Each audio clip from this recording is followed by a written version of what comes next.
Hey there, demons. It's me, you boy. I am so hot. It has jumped up like probably 30 degrees since the last time we streamed. It's only been a couple of days. It's stupid. So apologies. You'll have to see me dressing comfortably. Twitch, please, no ban. We're going to continue Song of Horror, continue in the middle of the day, because of course we are.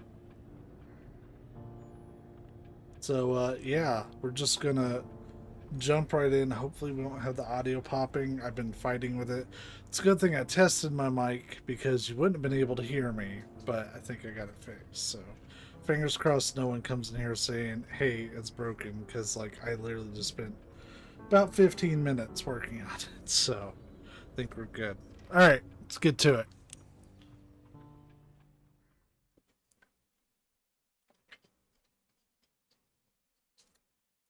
So if there's a problem, I want to know. I'd be upset, but not the person who told me. I'll just be upset there's a problem. That had not been a nightmare. I was awake. For certain. I need to take more screenshots. A hallucination. A hallucination like those described by Faber in his letter, shortly before hanging himself from a beam in his office. A hallucination. Or something worse. Much worse. Had it done any good to return the music box to its owner? Husher might have the answer, but his whereabouts was still unknown, and his trail seemed to have gone cold as the days passed by. Perhaps in his office, somewhere in his papers. Among the documents he was researching while delving into the box's origins. Maybe there would be some clue in there as to where he had gone, or what he had done. Something that would help us to follow his footsteps. I had to find Sebastian Husher, but this time, my life depended on it. Rene Artigas, the officer who found Faber's body, contacted me right away. Oh, hey. He wanted to know Husher's whereabouts and his potential connection to Faber's death.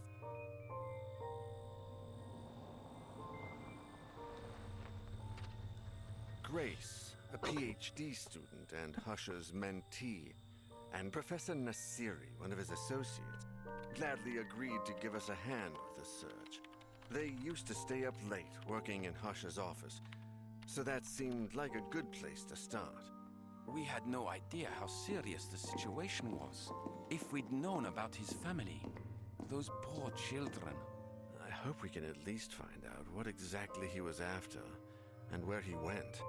There are some papers on his desk that haven't been touched since he left. We have a good chance of finding something there. Lately, I feel like something odd has gotten into Professor Husher. I mean, apart from his usual oddities. He seemed anxious about something and looked like he hadn't slept properly in days. No offense, Mr. Nora, but it looks like it's the same for you. Don't worry, none taken. Mr. Nobber. I'm well aware. This is his desk. As you can see, there are a bunch of documents he uses as research for his novels. It's all here. We better take a look at his computer and the shelves, too. The sooner we get started, the sooner we'll find something out. Look at this here. There are some notes where he mentions the music box, but I can't quite understand what he means. AA375 is underlined. AA, that's how the documents in the Donations and Biographies archive are designated. Maybe he was looking for something there. Biographies. Let's start with the archive, then. Where is it? Donations and Biographies are on the basement level. I'm sure it will be closed, but we can easily find the janitor or a key. It's not a very busy area.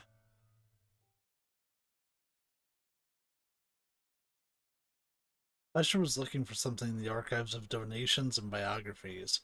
Finding it could be the first step to discovering his whereabouts.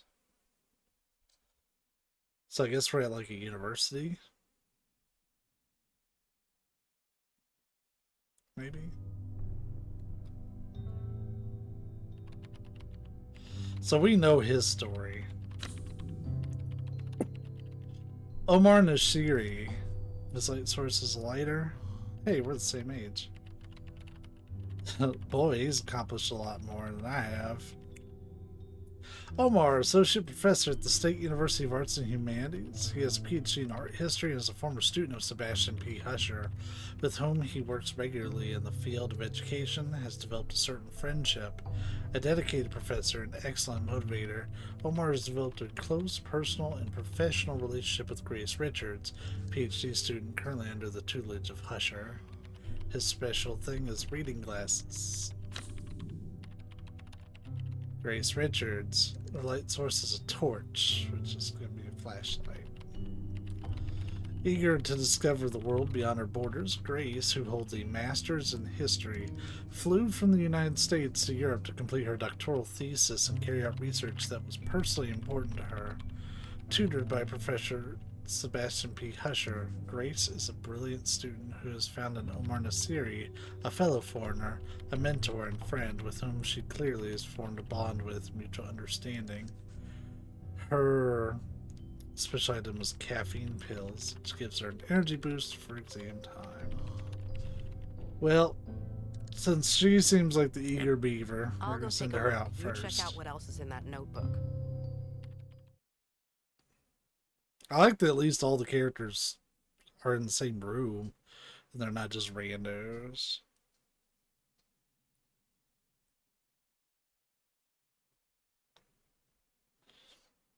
So it's thinking about it. Maybe. Game.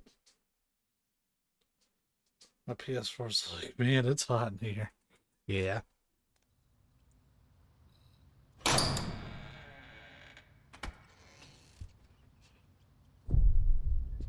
Twisted Trail. I don't remember this place being so scary. Mr. Glover, I tried to give you back your access card, but I couldn't find you. I thought you were in the downstairs control room, but I see you're not. Anyway, I'm going away for the long weekend, and I'm not going to wait for you to turn up. Hey, that's kind of what I did with my bosses on Thursday. We don't all have as much free time as you. Go to the shelves of the subject taught by Professor Dunn. From there, stand in front of the shelves that would contain my surname. Count as many shelves to the right as the size of Dunn's hat. And look on the upper shelves. Don't mistake the professor's hat for mine, they're very different. In fact, I'll take my own with me just to make sure. Goodbye, and enjoy the long weekend. Yes, I'm not taking my hat in the end. Marino. What a... Yeah, I'm just gonna start leaving. What a dick. Besides, he's got it in for Max. Old copies of News World, I don't know why they're here and not in the newspaper archives. Like, do people just naturally write, like, riddles and puzzles?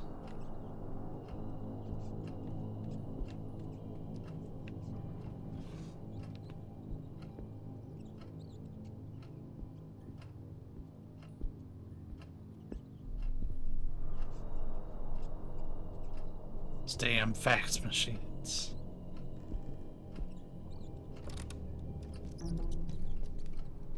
We'll be safe for the first little bit, but not for too long.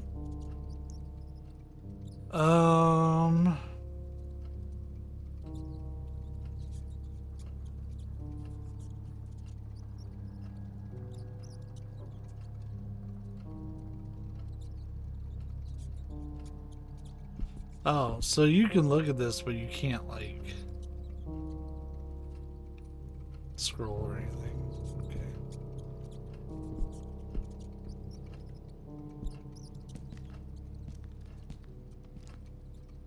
Zachary Dunn.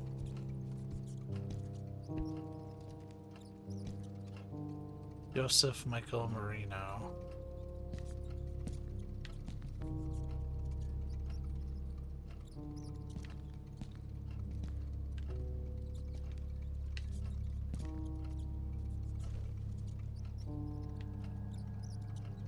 So this is a size 6. And it was just outside. of Marino's office. Is there another, like, hat tree? No. Like, that would be too easy to find, yep, because there's also this one.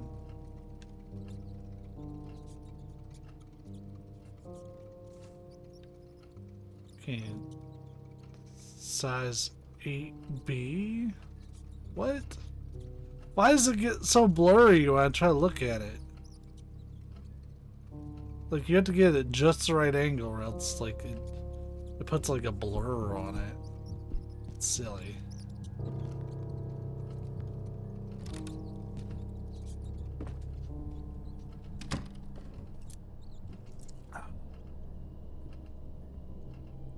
There's a trash can there, bud. So we're gonna need an access card.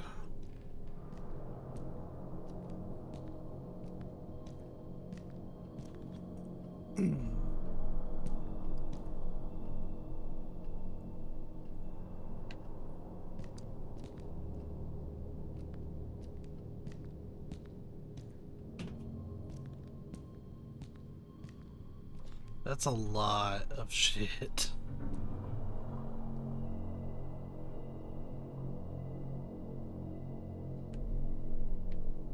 Oh boy, she gets stuck in that animation for a while too.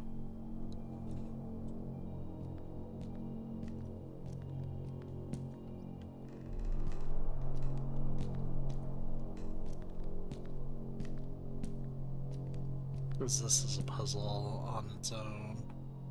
We know it's a top shelf, so we can eliminate most of these already.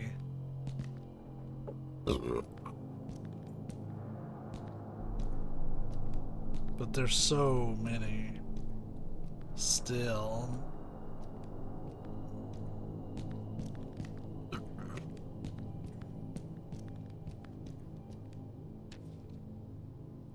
Ha ha! History. The Mad Hatter. So this history does a top hat.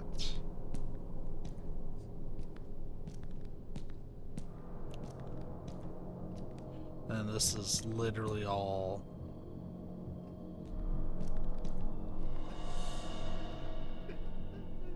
Oh shit.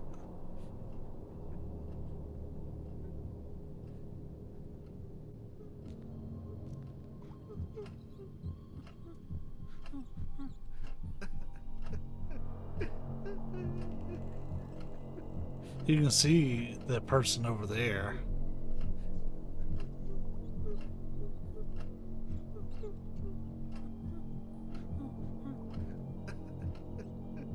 So no, it's going to be W, X, Y, or Z.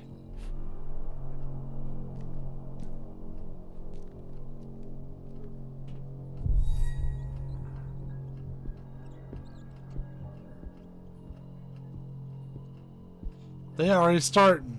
They are already starting with their bullshit.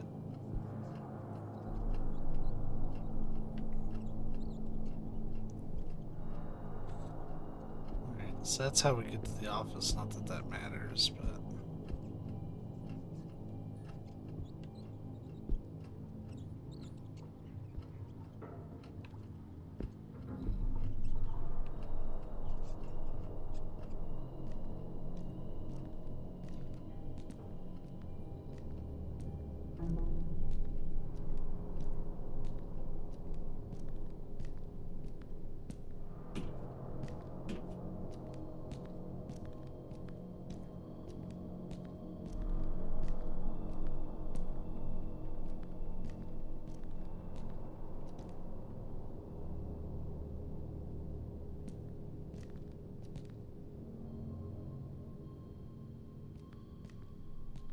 No, you're not. You really haven't missed anything.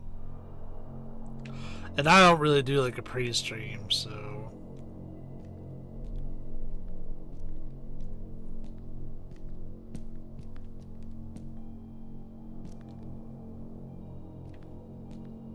How you doing, bud?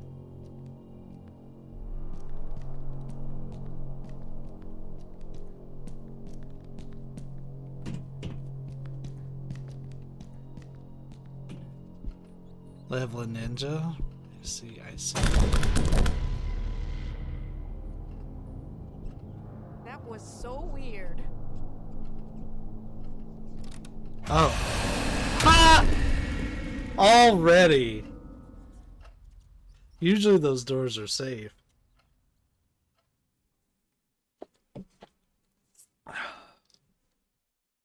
That was so weird.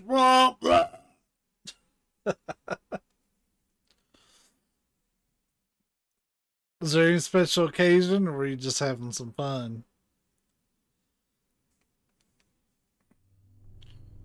It's been a while now. Should we go see if everything's okay? At least his characters are all, like, together. Grace is usually pretty fast. I'll go check up on her. I didn't think I was going to start listening for shit that soon. We are 16 minutes into the stream. Ah. I see, I see. Well, sounds like you had a pretty good night.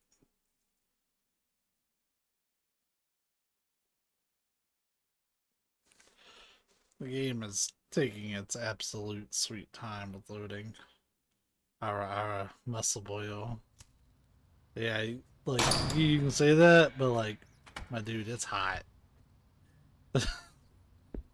It's jumped up like almost 30 degrees since the last time I streamed, This and I hate place. it. There's something in the atmosphere. Something evil.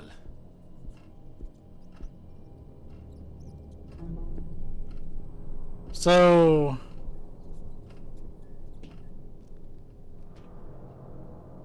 normally they put the bag right outside of where they die. It's burning there too. Yeah, I'd imagine. She's not too terribly far from me. Like, is this as hot as it's gonna get for the year? No, but like, I had no adjustment time.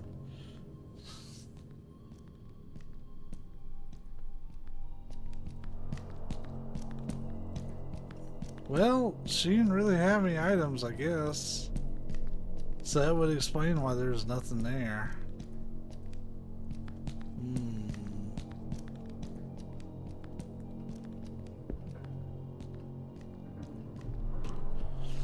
Yeah, I'm burning up. It's almost 80 degrees here. I've got the fan on me.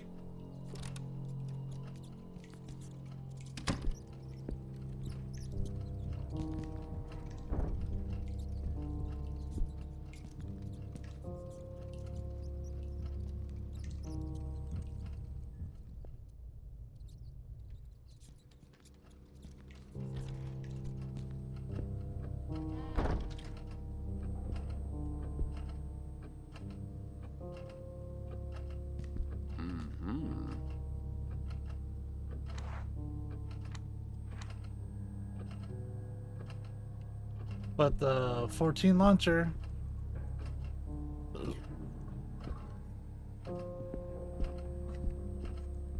It's a pretty good launcher.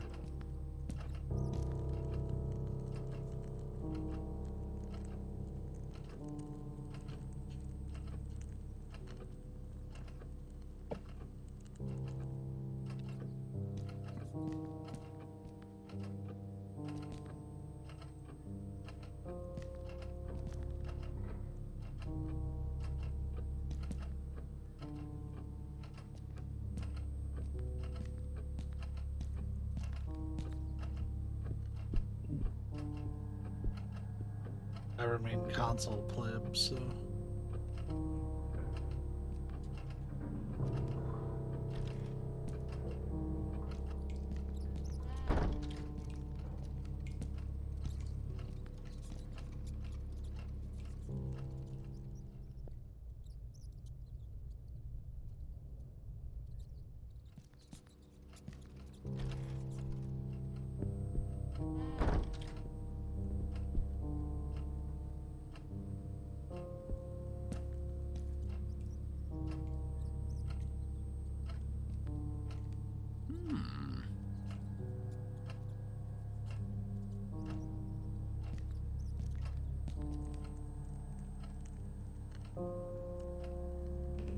So on Wednesday the 16th, he has a 12:30 exam. We'll finally get to figure out what Dunn teaches.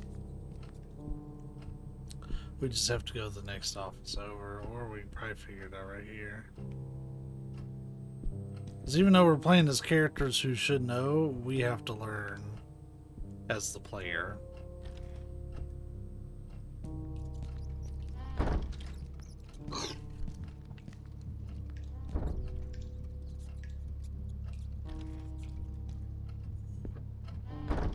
Got a little bit of a heartbeat going.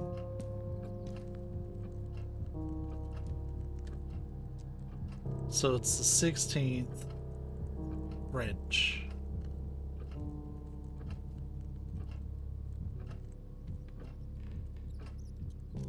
So Dunn teaches French, and then this dude teaches history.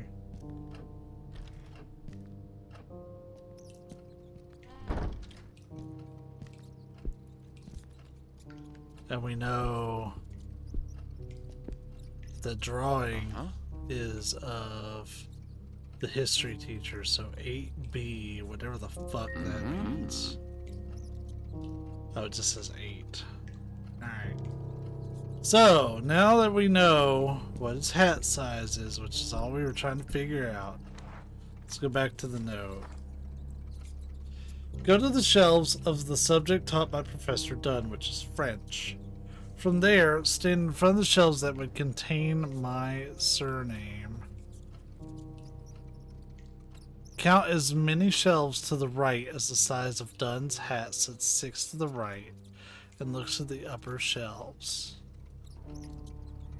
The only line now that I don't really get, like, let's find the French section first. There might be like a language section, but it should be French.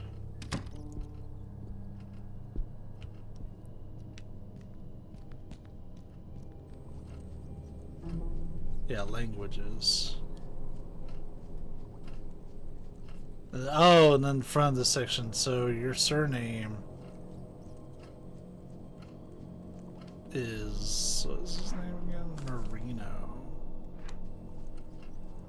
So, shelf I. And then 1, 2, 3, 4, 5, 6, so O.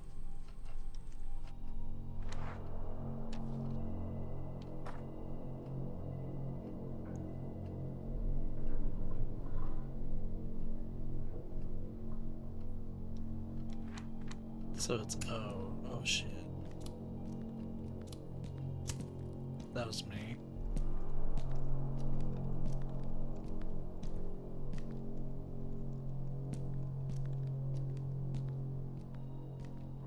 No.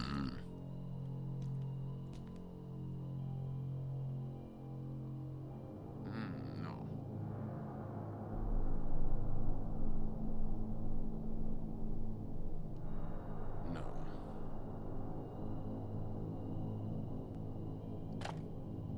Here we go. It's an access card.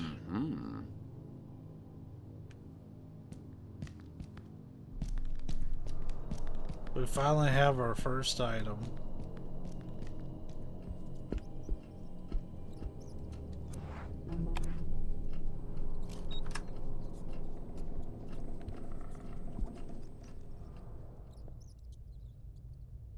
It's safe.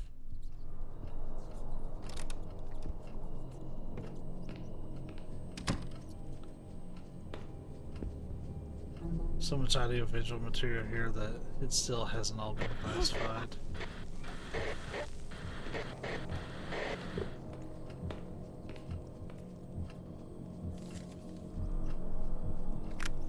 I just saw something weird as fuck. I was out having a smoke because Miss Claire doesn't like me smoking near the books, even though the students do it all the time. When I came back, the slide machine had switched on by itself. Professor Husher once mentioned that the same thing had happened to him, so I thought it was just acting up again.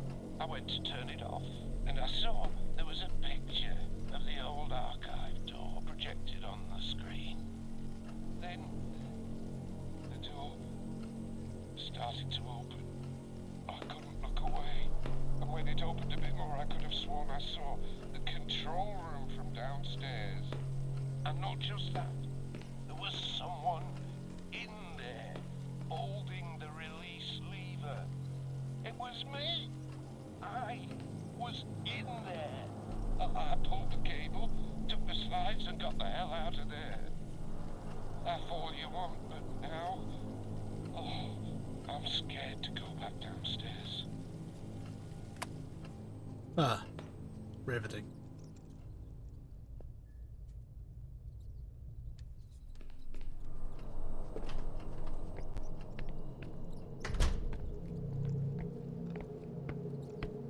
That's exactly where we'll go. Downstairs we will go.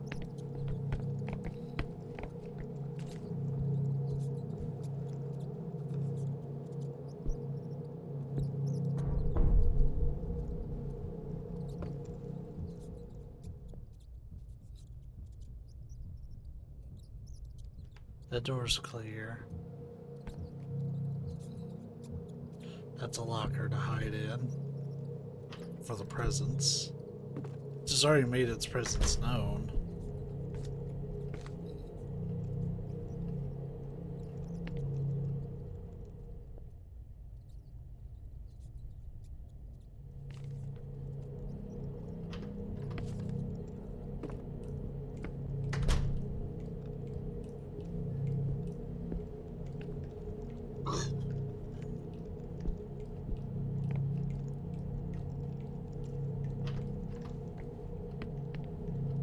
Just leave it open. What the fuck?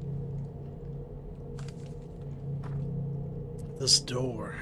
The door from the slides. I could see myself behind it now. It's real and I can open it. The image from the slides is a door. I can get the chain off, but I'm gonna need the key. I need to open it in order to get out.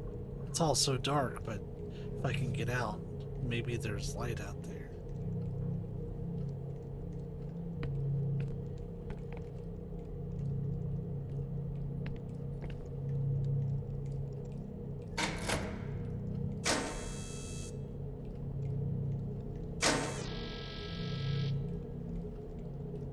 I have to find a way to keep this lever lowered.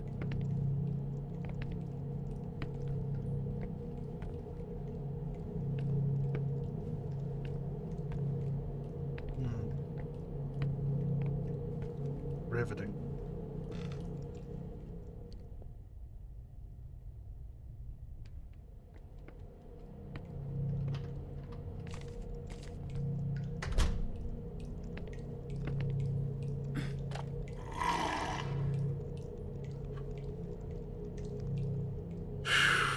I was expecting y'all was reading the item description. This is looking for a monitor.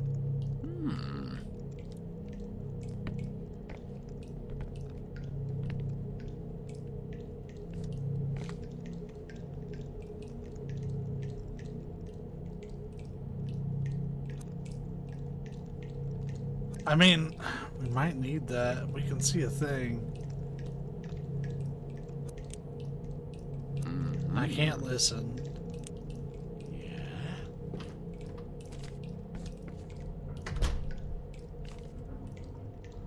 Uh-huh. Oh god, am I playing Resident Evil 2 Remake and Resident Evil 3 Remake and Resident Evil 7?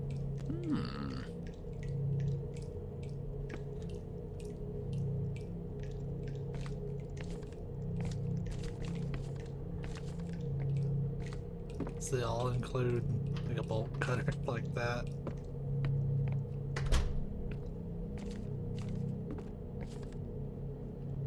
Yeah, it's not rushed because the game is actively trying to kill me already.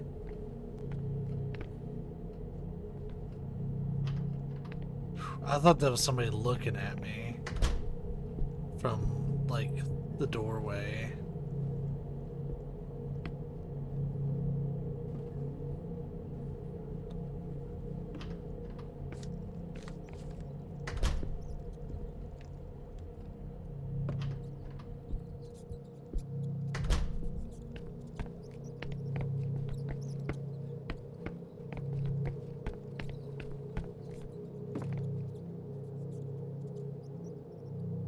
So Savvy went through and watched the first session of this because she was intrigued. By the way, if you get here, hi Savvy. Is that a fan or something?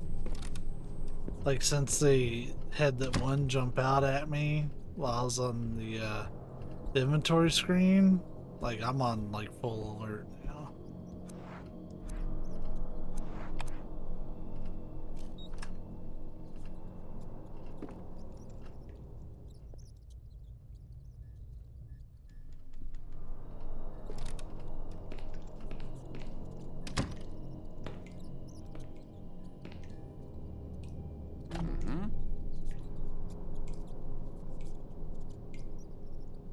Oh, there's that door.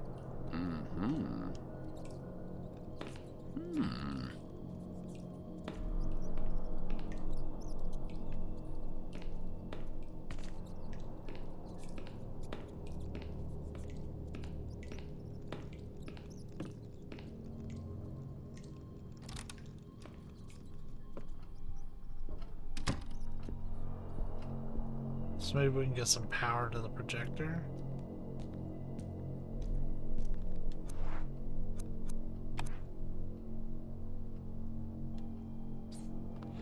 No, we've got to plug in the projector first.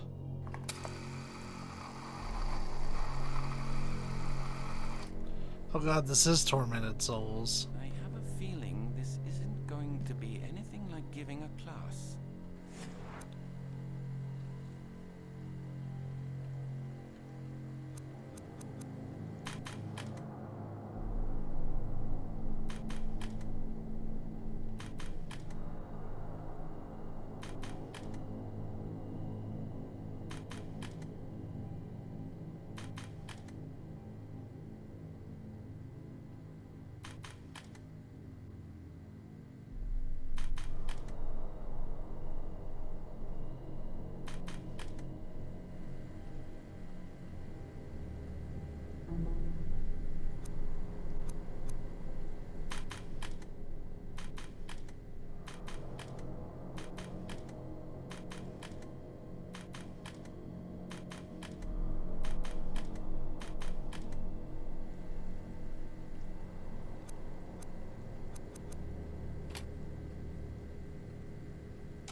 I don't know.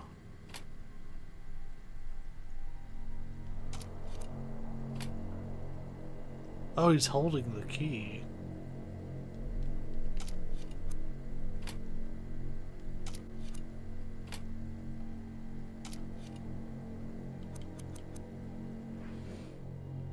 What's this? Where did these lights come from?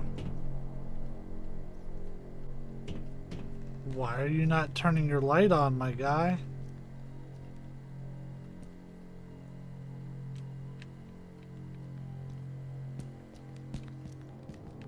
Where's your lighter?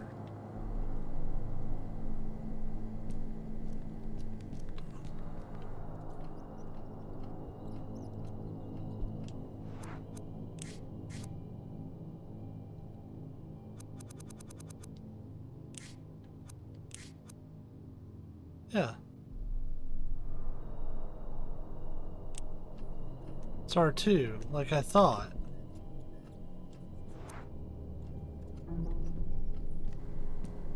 Oh no, this sucks.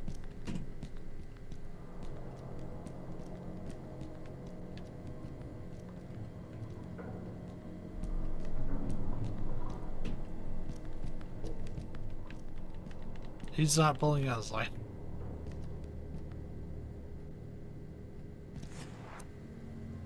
And we're not using it for the projector because it... Oh, well, it's sitting right there.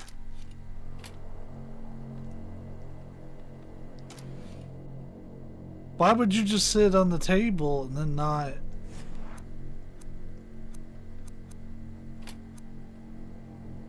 Oh, I think you have to rearrange these.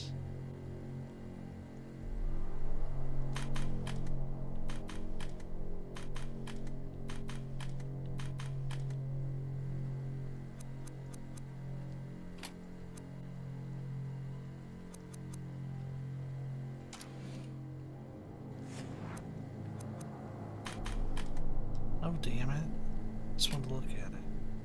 So you've got the key, and you're the door.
So we have to get him the key.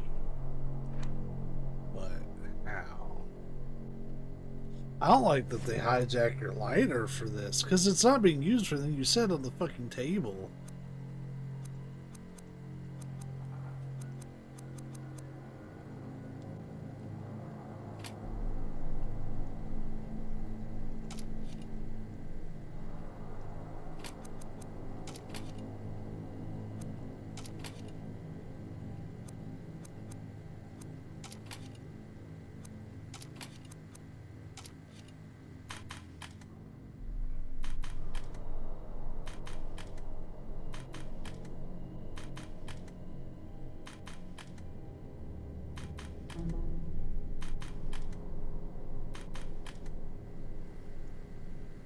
No creepy shit's happening now.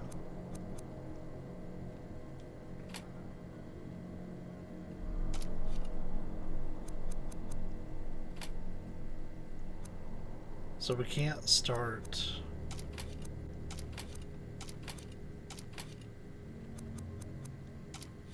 With that.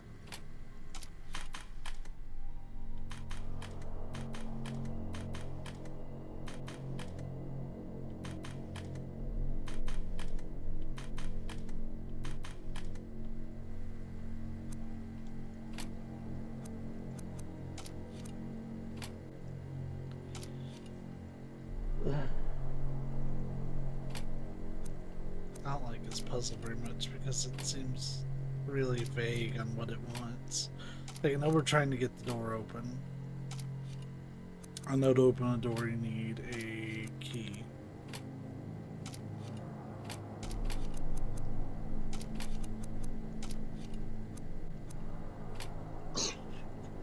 But what are the rest of these? They look like random shit to me. That's a light. That's a box. That's a switch. The switch is probably first. Then the box, but then we use the light on it.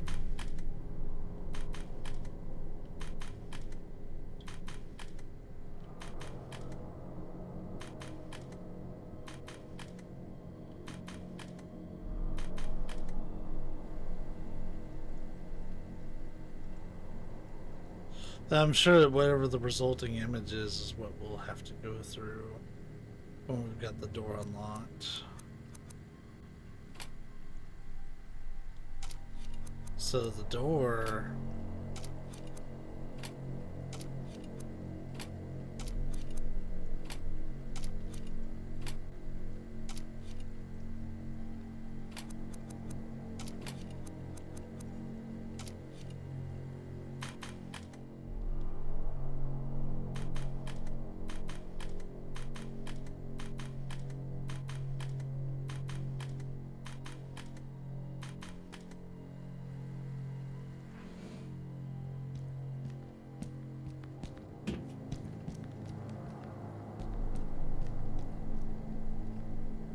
Does it mean I have to go down there without my light? Which is stupid.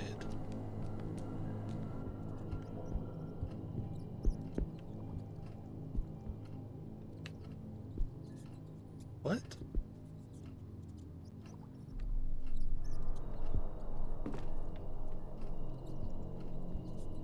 There's a sound of mice in there. So do the mice have to be first?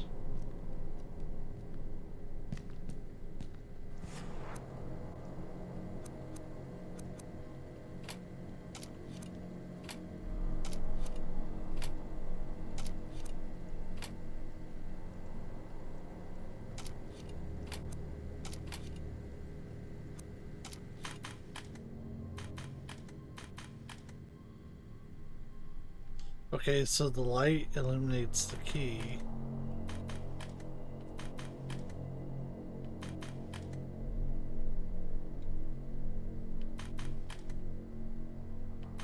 But then the mice are destroying the light.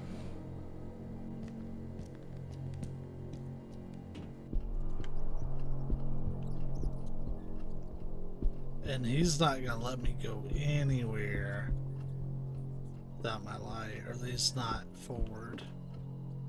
Oh, can't even go in there, shit. So they will let me in here.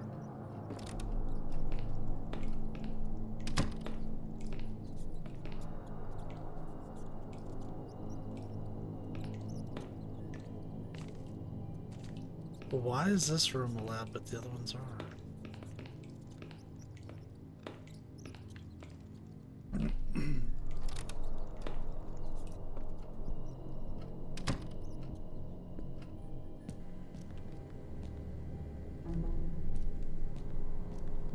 The problem with this is I don't understand how everything's clicking together.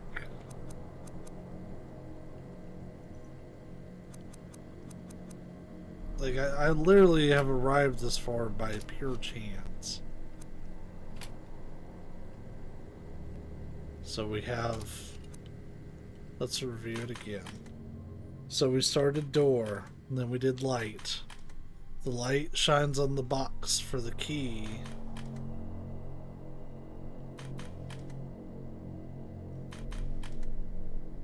And the scary guy points at the door, but the box doesn't have the light on it anymore, and the rats are guarding the key, and there's a shadowy presence. So I think we're about as like far away from the solution as we can actually be.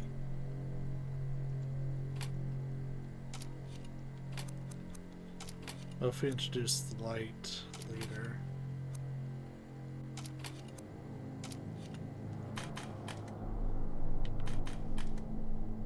Shadows, nothing. The rats have already destroyed the light. It's pointing at the chain now. Alright, that did nothing good.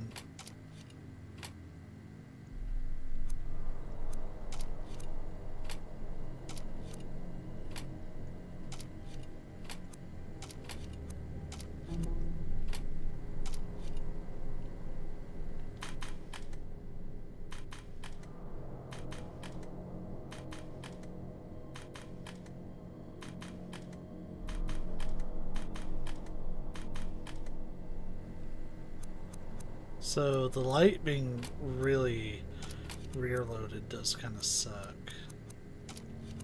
The light seems to do a lot better when it's up front.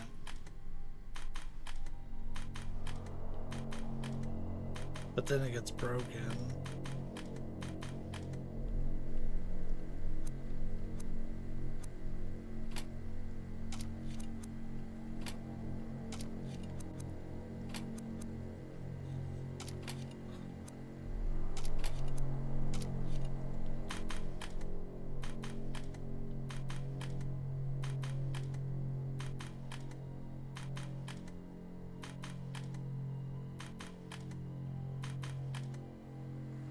Uh-huh. A door? There's a door in the screen?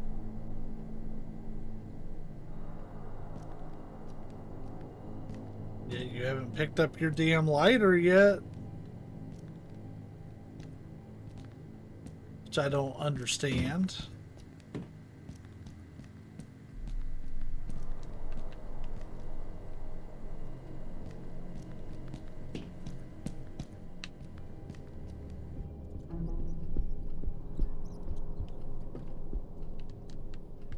that we are barred. But like, I can't see the damn lighter to pick it up.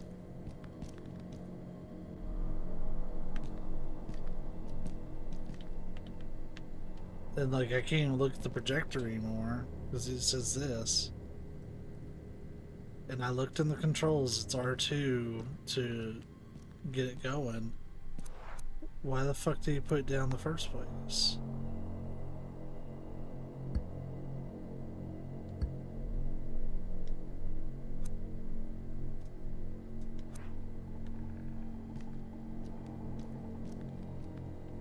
I better leave this thing alone. Well, dude, that's great, but pick up your fucking lighter.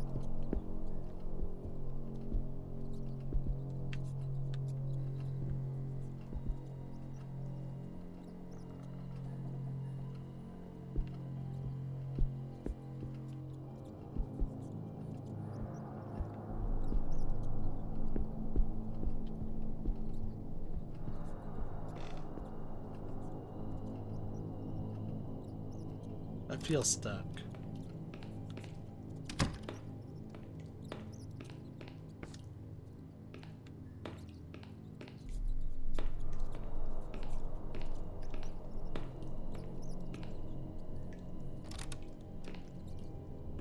I'm looking this up because it doesn't feel like I'm trying to solve a puzzle.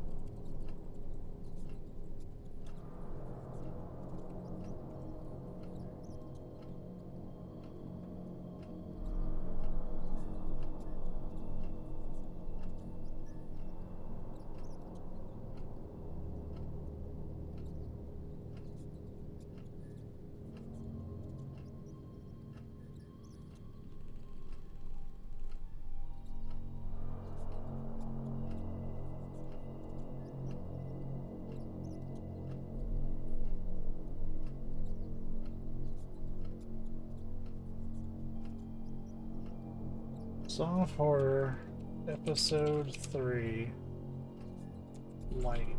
Source not working.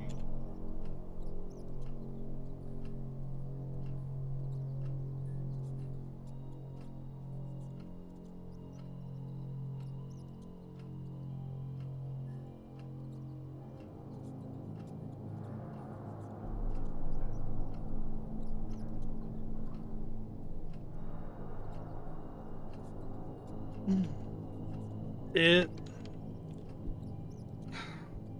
So here's the thing, I'm not finding anything online, which actually concerns me.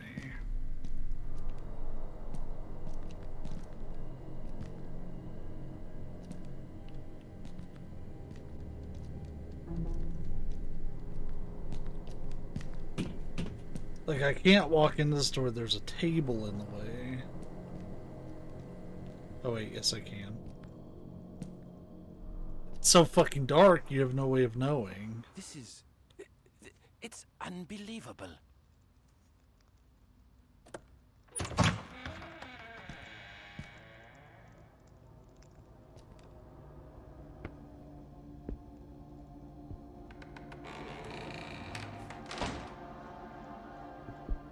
Boy, what I found online didn't help me at all. What kind of hellish place have I gotten into?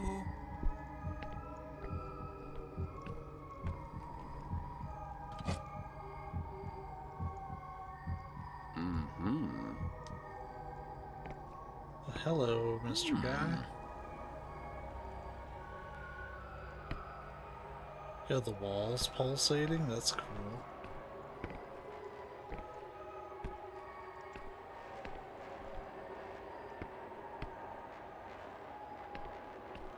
Yeah, do we have to saw his arm off?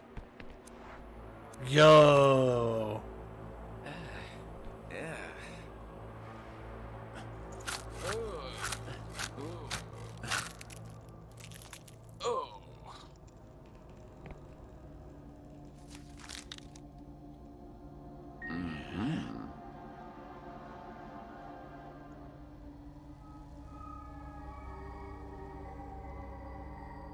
This is gross. I can't believe what I just did.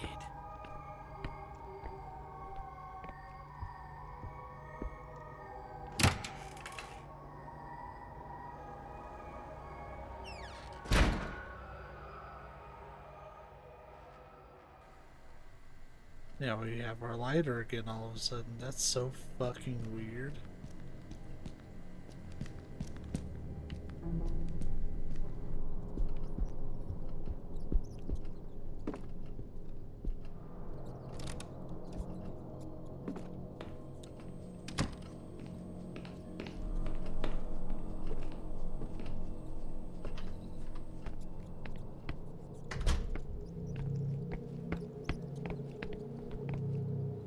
No, no, no. Ugh. Stairs are rough.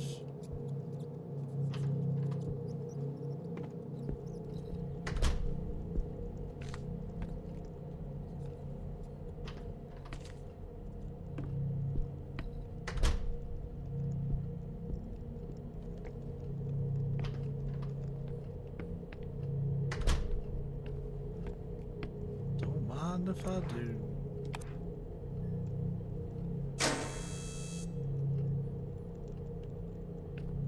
Hey buddy, think you can lend me a hand?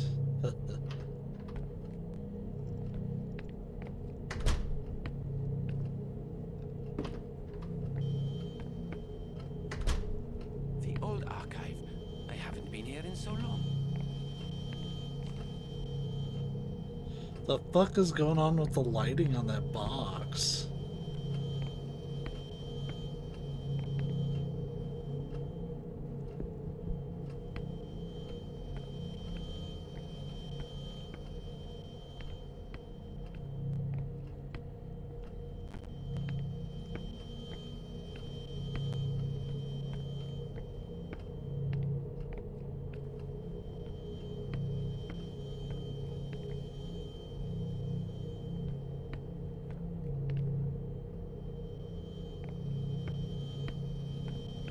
Curious about this little UV tube.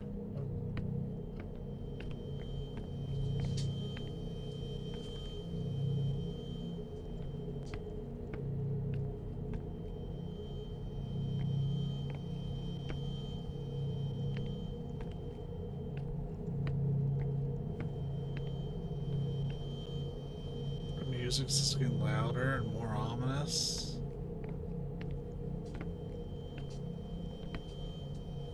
It's a green herb.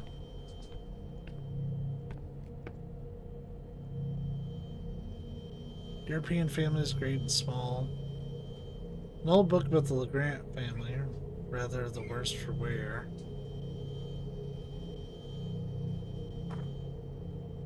The House of Legrand, which later merged with the House of Amsberg, volume. Is that 62?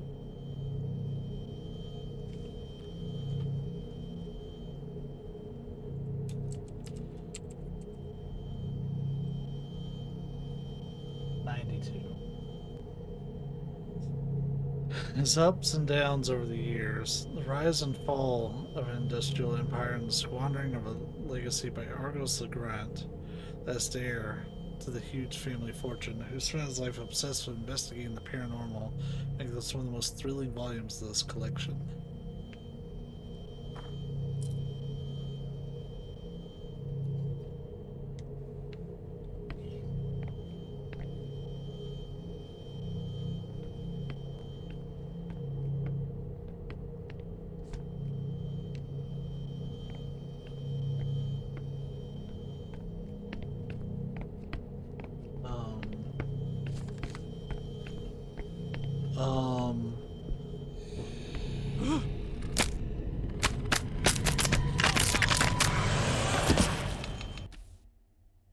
The abyss. You're sinking. Get out as quickly as you can. To escape, rapidly press X. They'll try to catch you by the arms. To prevent this, press square or circle at the right time. If you don't manage it, you have to free yourself by pressing the same button several times. Don't take too long or you'll definitely sink.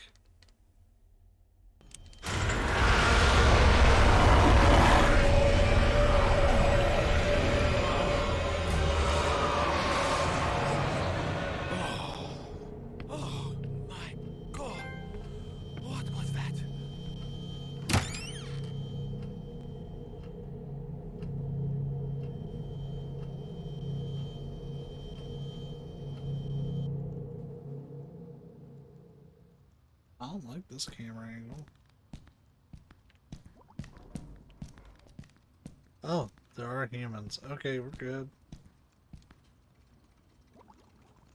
I think this is part of what Husher was investigating. Let's see. It's a book about Argos Legrand. We don't A usually get biography or a collection of articles stuff like about him, this I in the think. middle of. He apparently spent part of his life traveling the world in search of odd, rare events. Rich people stuff. I don't know. The biography suddenly ends right after his last journey.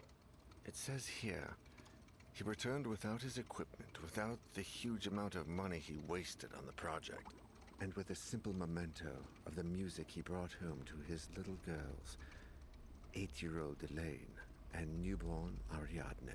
And with a Ariadne. and here's a note from Harsha that says, "See the archives events newspaper." Is there a newspaper archive over here?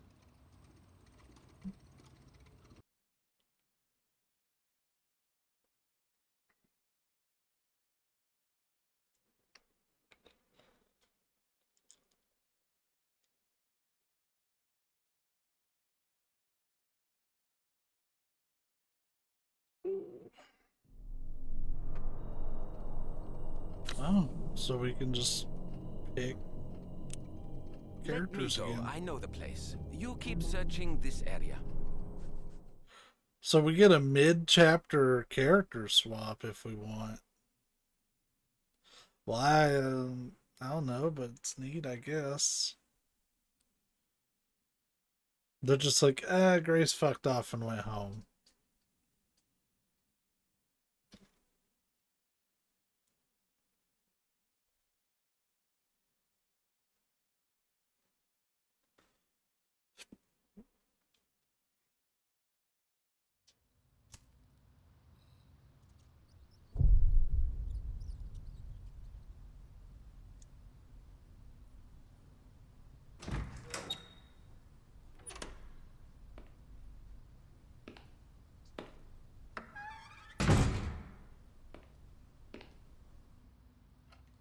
I have to find the newspaper Sebastian consulted. I like that he didn't mention any of the weird shit that happened to him. He was like, it's whatever. Don't want to bring any cops with me.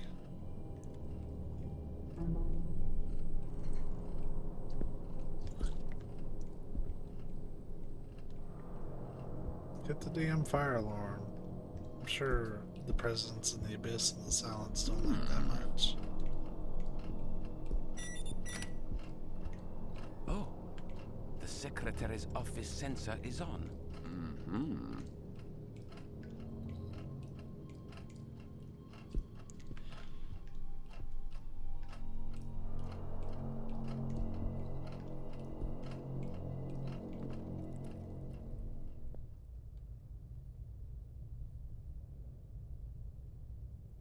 I wonder what would have happened if, like, Daniel was the only one left alive when we found that. Would he have even bothered returning to that office?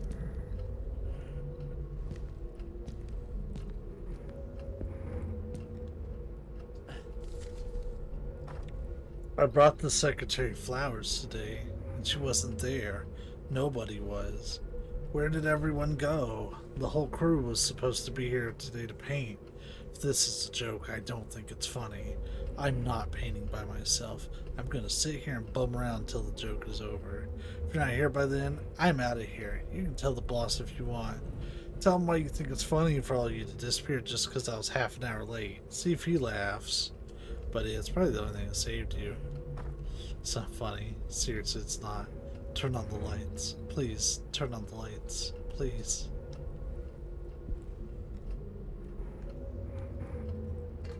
Here's some paint ducks. It's dried out red paint.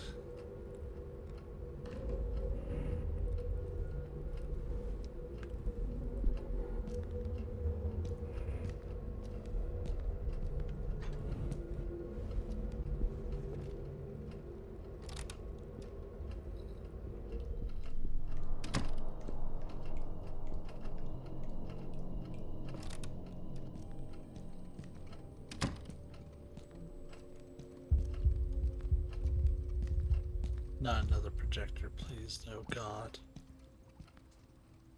In the name of God, what the heck are those pictures? No way. These notes are by the professors of the Modern History Department. The last meeting I know they held here was almost 2 months ago.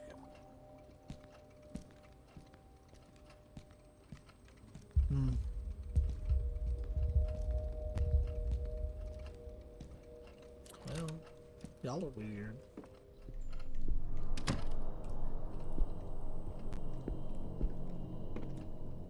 Oh!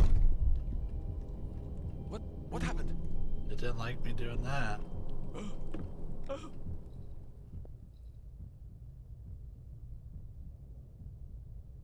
So I don't hear anything.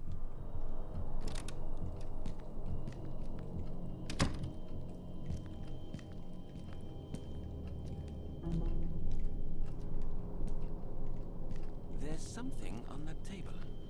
Well, I'm getting there, Jimmy. It is a mechanical pencil. It's got a sharp point, but I think it's out of lead. Okay, so we have a sharp pointed thing, basically.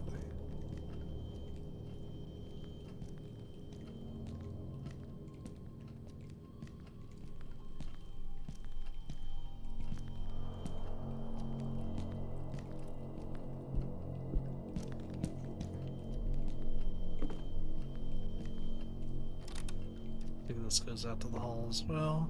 Oh! Consuela. Wait, you're not Consuela. Shit.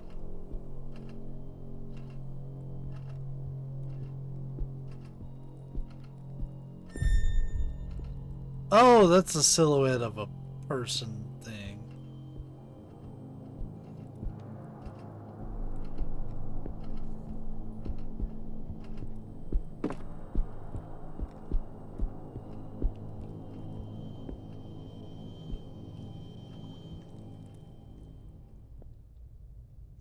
I do love this game will just randomly fuck with you.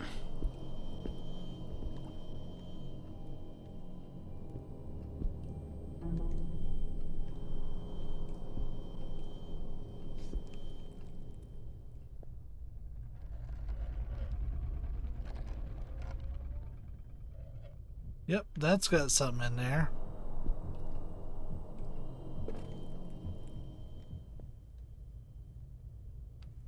This is good.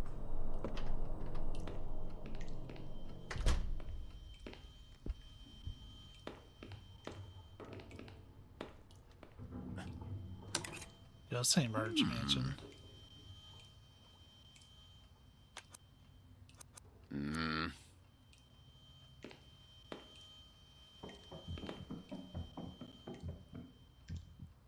That's probably gonna come up later.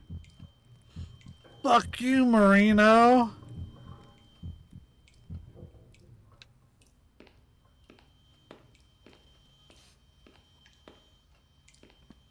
Well, it's always good to see. It's been blocked with a chain. I have a thing that can take care of chains.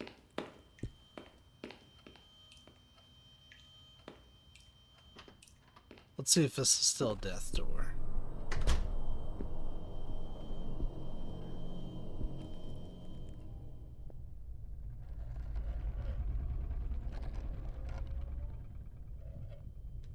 Well, that's as much of a death door now as it was back then.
Well, Uh-huh. we have batteries. Hmm.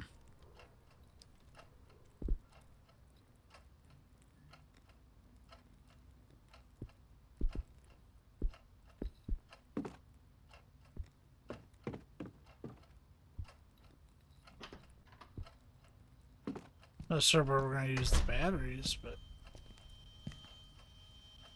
I guess we'll figure it out, huh?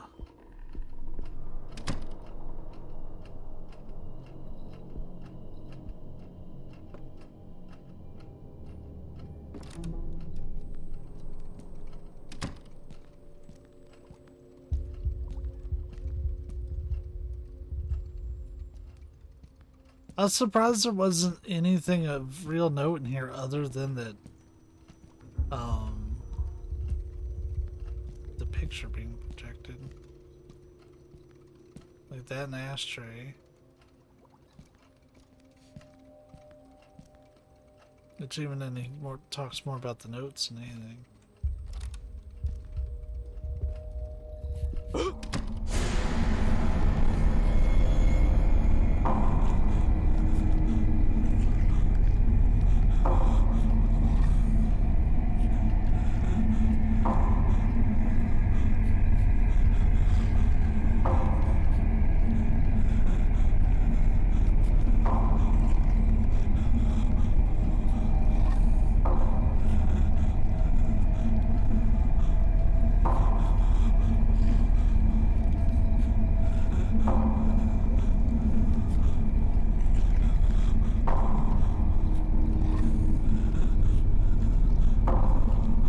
I'll try to get more screenshots of the game.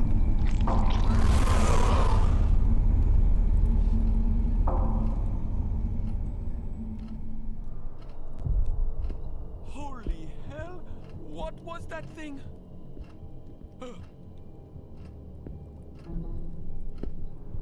Also, the graffiti on the floor is gone. Oh, but there is a whole area over here we haven't explored yet. We only explored one half.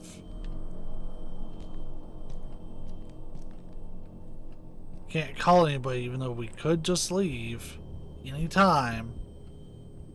Mm-hmm. There's a hiding space. Those are actually pretty rare.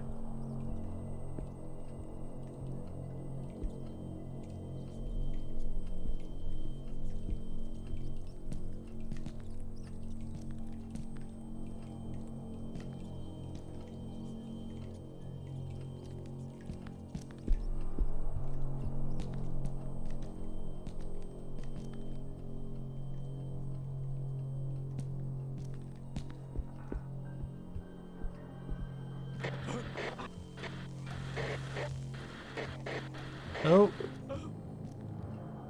Nope, we know better than to inspect shit. NANI? Hey, buddy. How you doing, Paul?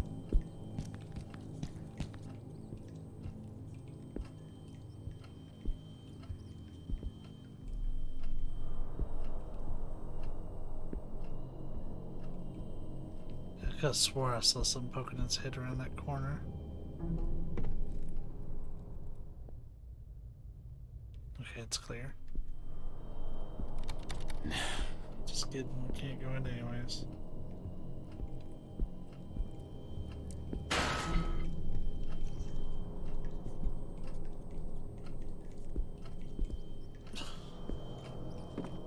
Ghost tripped. It's cool. Mm-mm.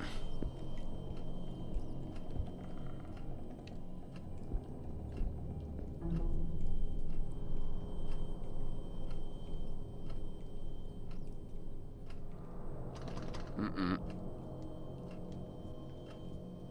I'll go be on the other side of that door.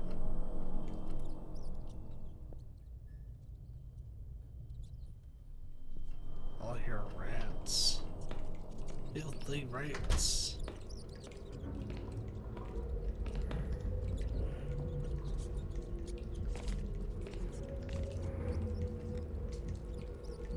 Oh, there's a rat in the toilet. Despite all my rage, I'm still just a rat in a cage.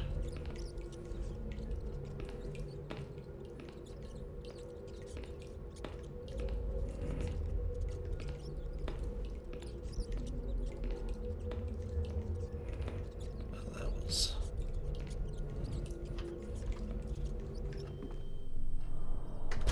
Promise I'm not a perv, but there's probably some shit here. I've always heard that the girls' bathroom was a spooky place. Oh my! Help me. Oh, Maxwell, please. is that you? The man can't climb Maxwell, out. it's Professor Nasiri. Are you okay? Can you get out? No, no, no, no. I can't get out. My flashlight is out of batteries. I need batteries. Okay, well, hey, we have batteries. Here you go. Maxwell, I got your battery. It's so dark in here. Colonel, I'm trying to sneak around, but I'm dummy thick, and the clap of my ass cheeks keeps alerting the guards. Oh, that covered up all that audio. I love that audio clip, though. So it's got a heart, a clover. It's a newspaper archives office.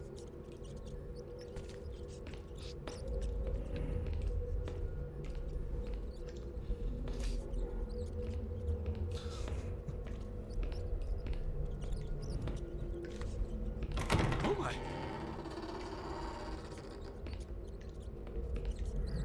Maxwell, are you there? I'm not checking that out. That just seems dangerous. Oops. Newspaper archives. Austin, thank you for the gift subs, my dude. How you doing? It's been a while since I've seen you, man. This is probably the archives.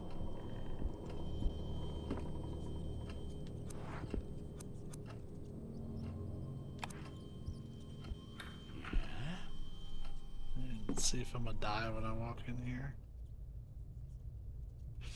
I hope you're doing good, dude.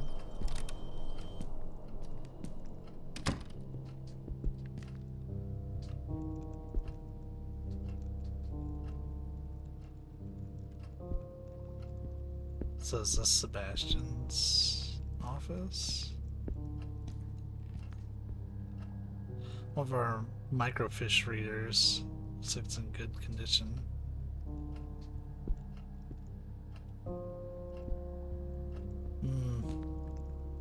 Well, this room was delightfully devoid of purpose. Let's check the other one.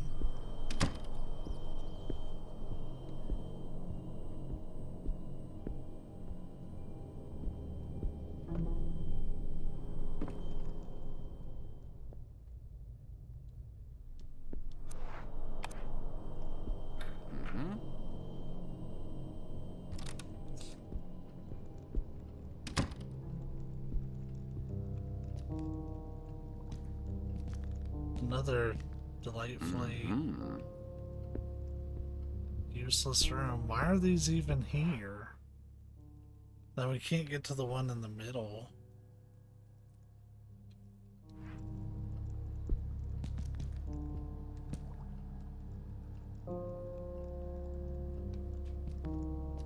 Doesn't make any sense to me.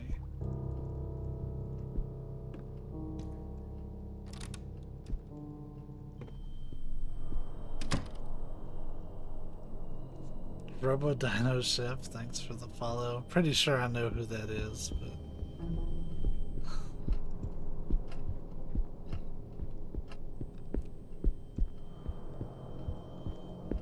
this one was locked.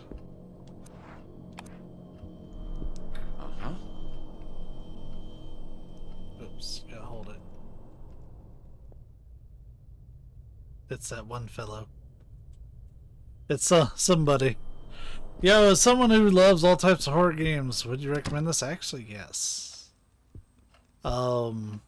It is only available digitally here in North America if you didn't get the limited run games version of it, but it's actually kind of scary. Like, I was expecting, like, I had pretty low expectations, but I've been pleased pretty well so far. This is a horror game that features permadeath. LeGrant Amsberg, wealthy but fallen on hard times during the 20th century. What happened? Death of Argos LeGrant. Check records, investigate the family, past and present. Heirs, distant relatives, blah, blah. I have to find out about his life, but also his death. 17th of March. But yeah, this game has permadeath, and you only get so many characters you can play as per episode. If you're out of characters, you gotta restart the whole episode. There's no, like, saving unless you play on the easiest difficulty, which is ETA Hoffman. But I'm on Edgar Allan Poe, which is like the normal experience. It's what they designed the game to be based around. So we still had the silly, you know what, we probably could have done something that dried out paint in the bathroom. And there's apparently puzzles in each of those archive rooms.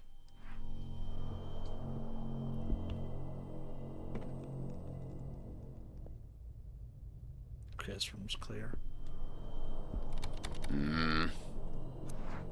Maxwell silver case.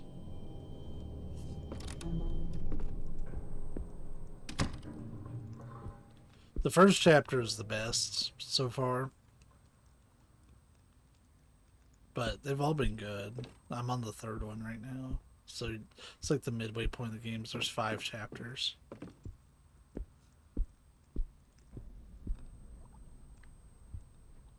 Well, alright. It's not much in here, I guess. I swear. So it's like they were like, okay, we can't put a bunch of bathrooms, but we can put useless offices. So this is one of several things that's gonna like stalk you while you play. This particular enemy is called the Silence, introduced in episode 2. And I have to control my breathing and match it to the circle, basically. Or else the Silence will hear me and then come and choke slam my shit. And remember, there's permadeath, so like if I fuck this up, I fuck it up. I have to live with that.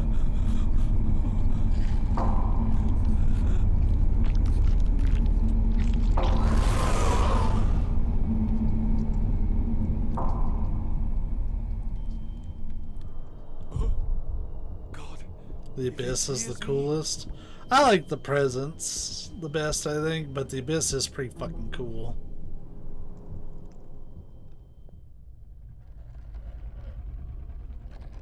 Yo, I'm gonna do it. I'm gonna do it, by God. No.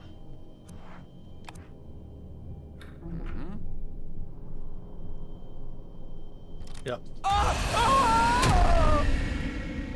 I couldn't tell if that was going to be a sound like that there's definite danger, because like you could hear stuff in the final door of episode 2, but that didn't mean it was game over. And that's not the usual sound that like indicates that there's something that's going to fucking kill you in there. It's all right. been a while now. Should we go see if everything's okay? Who are you even talking to, Daniel, you fucking knob? He's the last one I have left. Omar just died. And then I killed Grace in the first 16 minutes of the stream. Oh, I can play as Renee. Hold up, Renee's here? Oh, shit. Why didn't I get the cop killed first? I'll go take a quick look. Be right back. So yeah, every episode you get between like 3 and 4 characters to pick between, and you can, like, if they die in an earlier chapter and they can show up, then they just don't show up. I was an idiot, got 2 pretty important characters killed off within the first couple of hours of the first stream. This game takes forever to load in between characters and zones. You can see, like, you can always give Dan shit, even if you don't give me shit. No, please give me shit, because I led that guy to his death. So, first order of business is going and collecting the bag. When a character dies, all the items that they had, aside from their personal item, is dropped. Oh, hey, they put it out here. How convenient. I thought I was going to have to go to the end of the hall. Someone left this here. So the thing that killed me, as far as I can tell, was the presence. Oh, the motion sensor detected me. We're going to have to paint over that, aren't we? Shit. So where the motion sensor doesn't pick up on us. I didn't even see what that noise was over here earlier. Like, I ignored the shit out of it.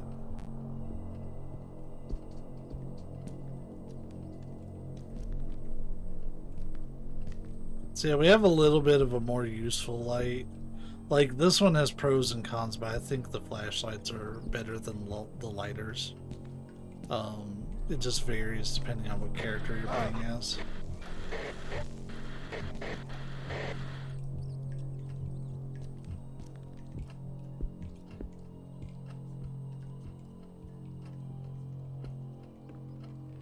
Fuck it. Now I'm curious.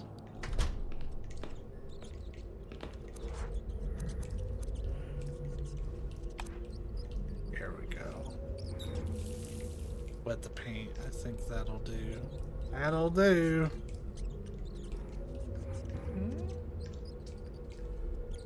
Then we're gonna paint over the sensor. So we can get into the secretary's office, hopefully.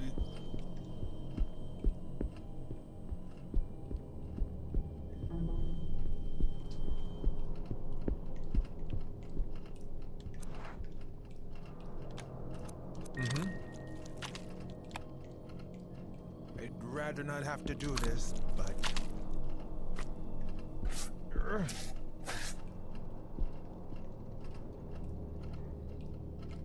What's done is done. It won't be a problem anymore.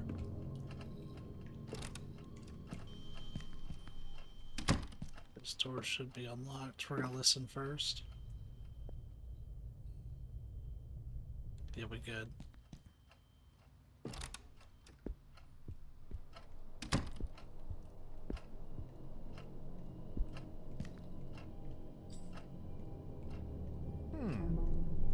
Some kind of cupboard or drawer. Looks like it's marked with 10.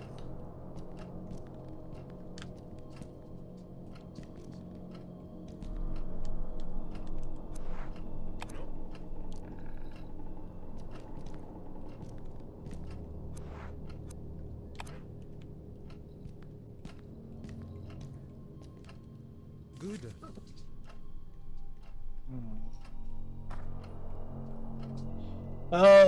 Department, newspaper archive secretary's office.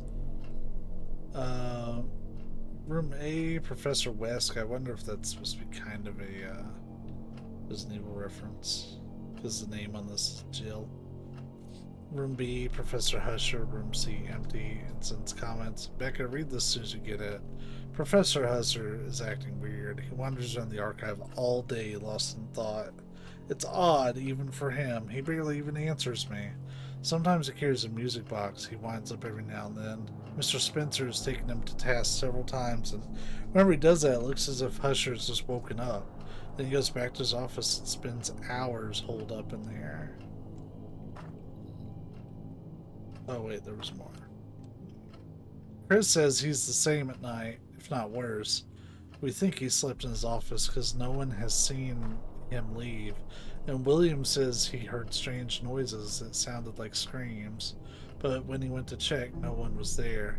Today he told me about the Northern Advisor Archives, a small newspaper from some godforsaken little town from 1913. What the hell would he be looking for there? If you notice anything really weird, call security. No one has seen Max for days, and something tells me that before the holiday's over, something's going to happen. I have a bad feeling about this.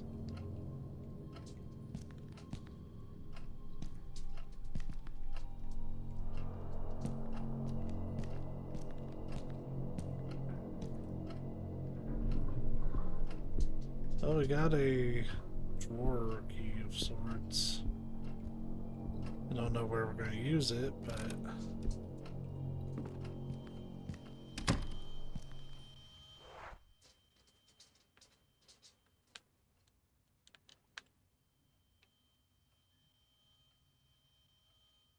as there's not really like anything locked other than that chained door, but like... I feel like I got to that.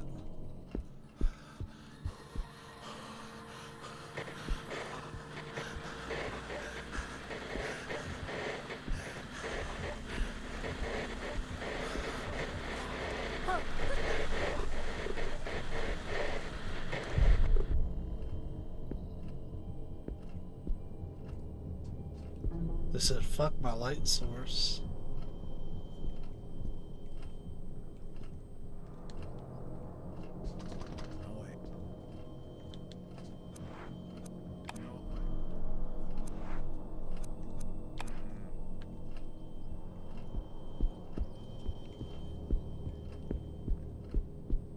This chapter seems to have amped up some of the sensitivity of the various monsters.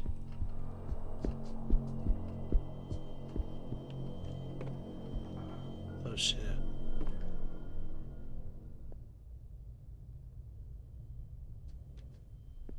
I didn't hear anything.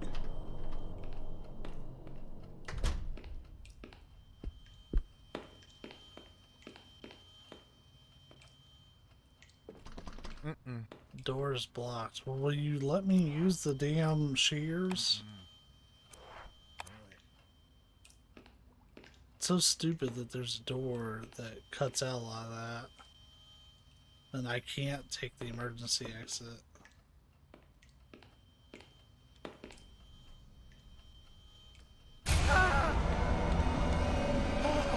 What the hell?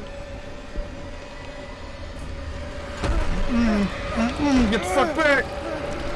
No! No!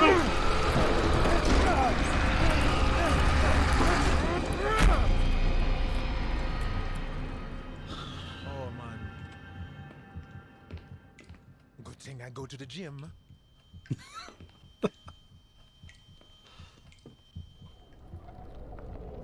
It is hella dangerous out there. Fuck. Well, we're gonna have to sleep this one off for a little bit, huh? It's technically dangerous through this door too, even though I can't go through it. I'm stuck in here for the moment.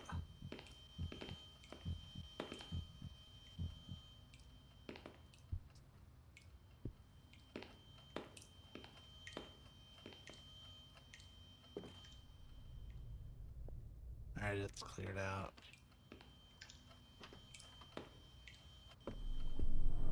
This room has to clear out, man. I'm not gonna open the door.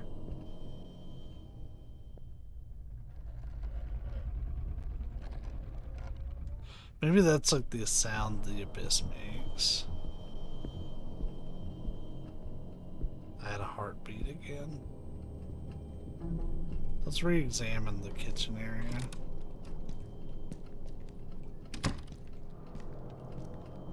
Make sure there isn't shit that I missed here.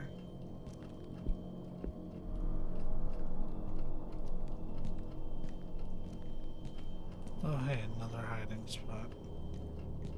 I think I had noted that one earlier. I just forgot about it already.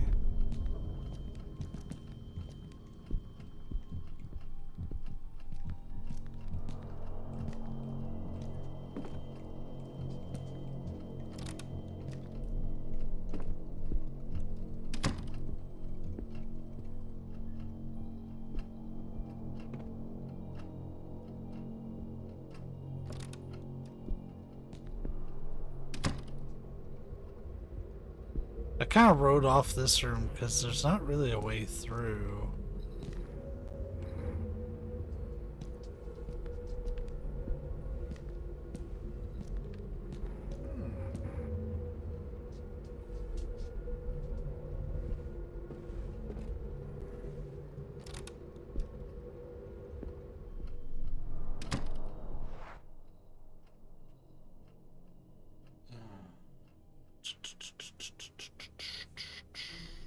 And there's puzzles with those micro things, but like, I have nothing to interact with them with.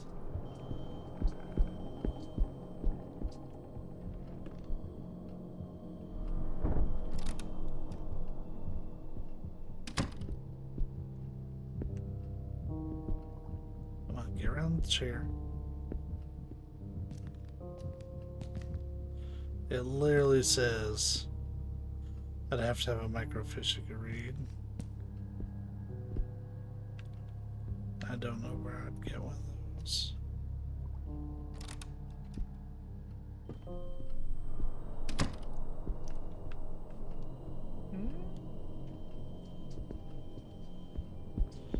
Alright, so I'm doing this out of desperation.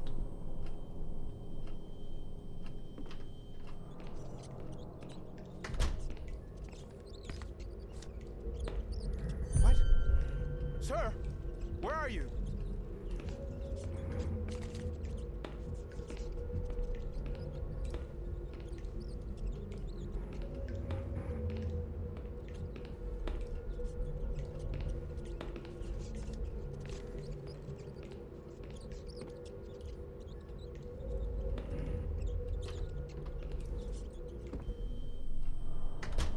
Told y'all the women's bathroom was scary, man.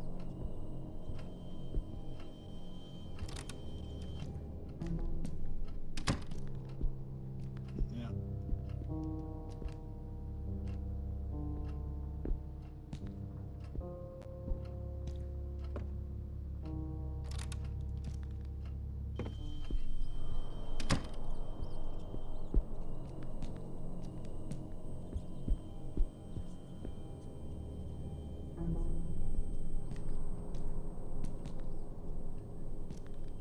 Trying to go to like anything that's like particularly lit up. Yeah, I'm just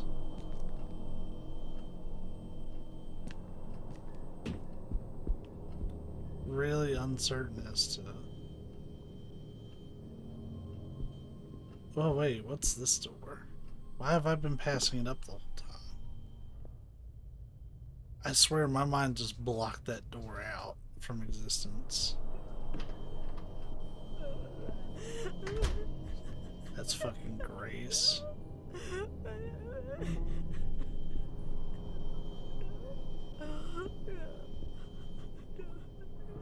Well, hey, at least you showed back up.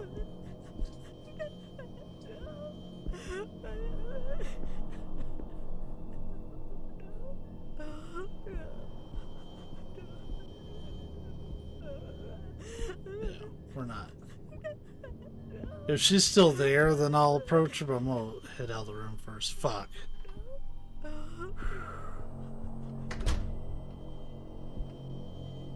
I saw that listen symbol like 1 second too late. That's what I thought. We don't fuck around with the people we got killed.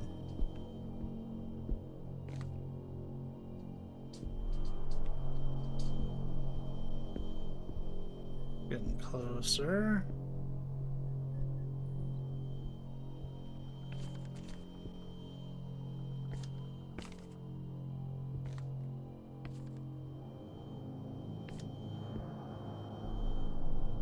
It's one of these.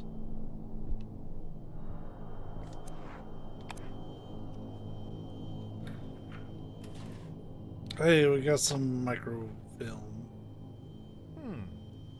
That's just what I'm gonna call this microfilm, because that's weird. Call it microfiche. Is there anything else cool in here? No, not really. At the very least, we got some progress now.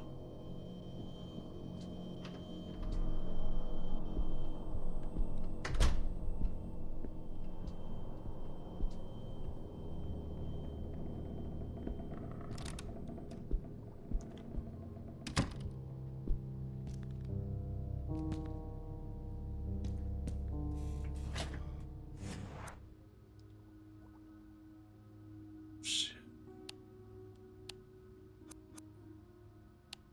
I know it was 1913.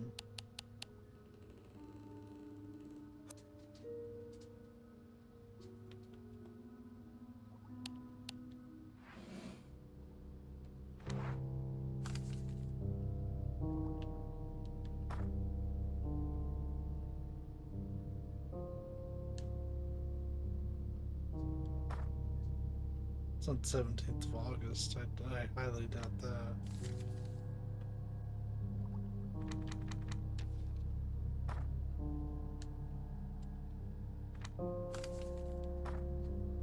March 17th, 1913.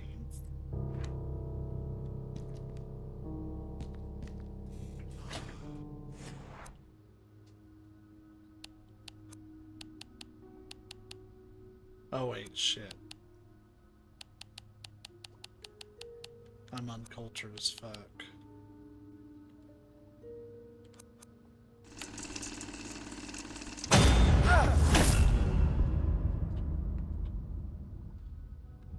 The machine just broke down. I'm gonna need a new one. Just the film? Yes.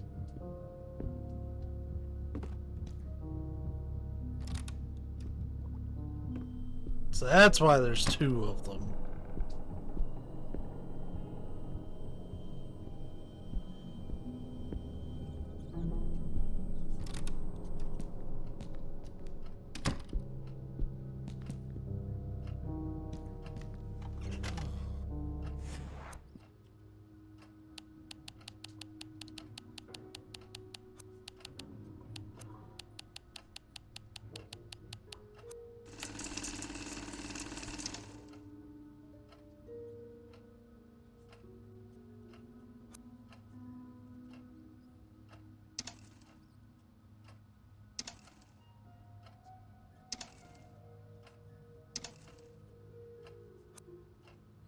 Oh, we can print out anything.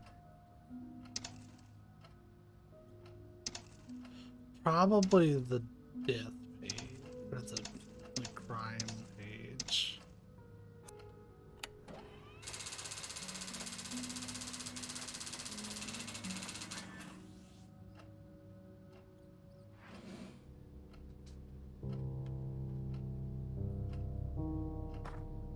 The Grant Armsburg family dies. Argos LeGrant, the LeGrant family heir and owner of the business conglomerate LGA Incorporated, has died in mysterious circumstances along with his wife and his elder daughter, who was 8 years old. The events took place late last night in the family's holiday home, where they were spending some time in spring after the well-known magnate had been on a trip.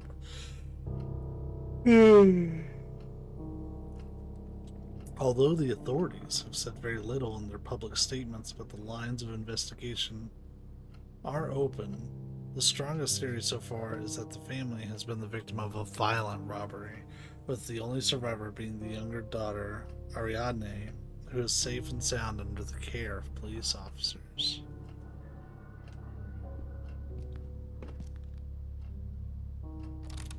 This thing's not gonna let us get out like safe and sound. We're gonna have to bolt for the emergency exit.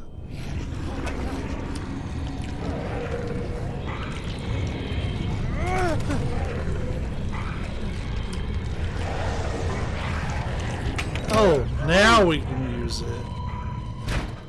So if we didn't get those in the first part, we would have lost somebody there.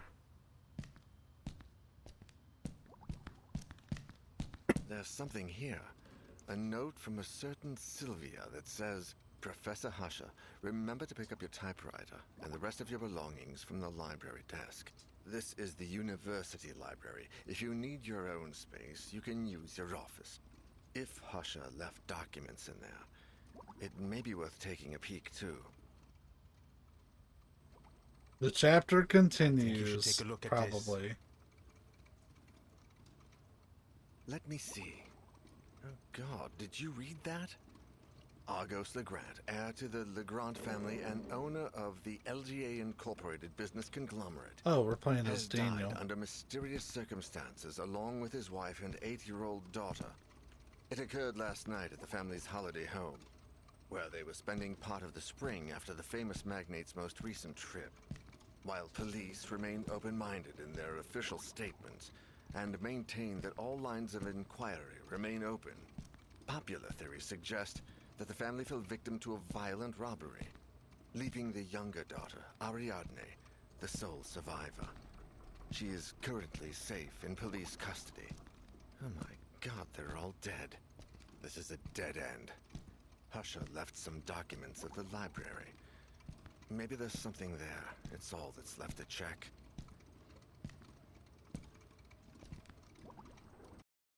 Oh, Dan, you fuckface.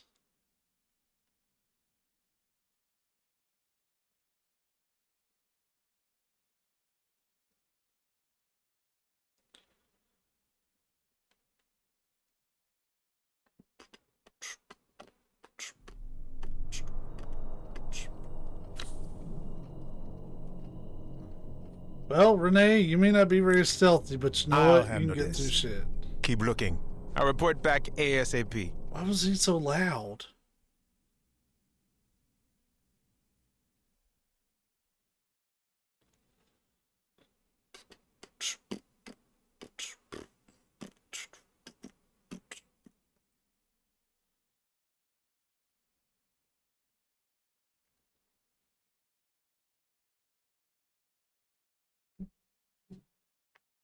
When we do finish up this episode, that's probably where I'm going to cut this stream, because I do want to goof around on the Final Fantasy a little bit tonight.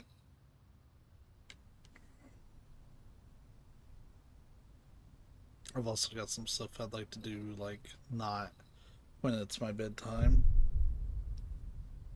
Because I have to actually be asleep at a good hour tomorrow. Or rather, tonight, and wake up and actually be on time for work. And all that good stuff.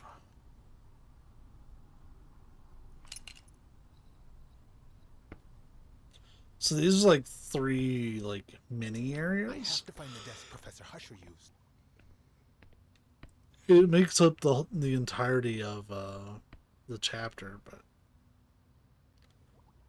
it's neat. Like, it gives you a sense of progression. Like, okay, we definitely don't have to go back for anything.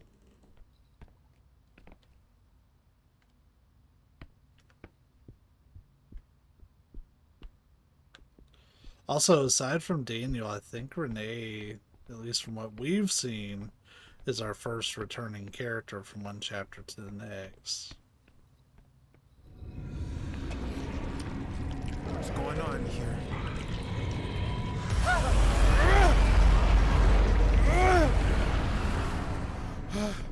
I didn't even scare. I just didn't realize what I was supposed to be doing. So those security monitors are pretty dang important, Thank huh? God I'm in good shape. It's not gonna let us proceed easily, though.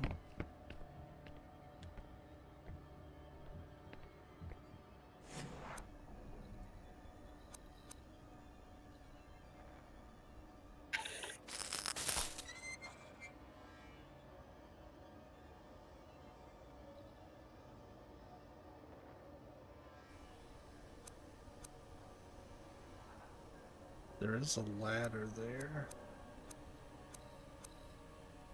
I don't understand what I'm... Holy shit!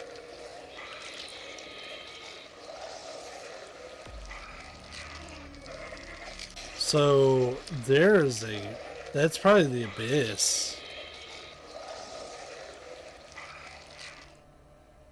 So yeah, wherever that is looks terrible.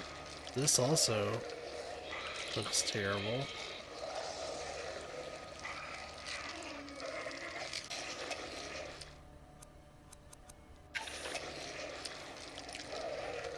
You're fucking kidding me.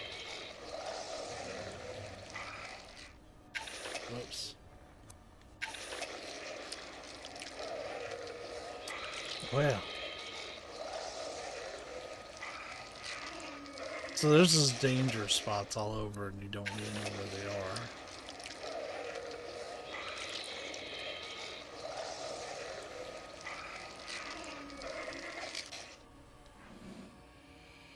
Five different locations.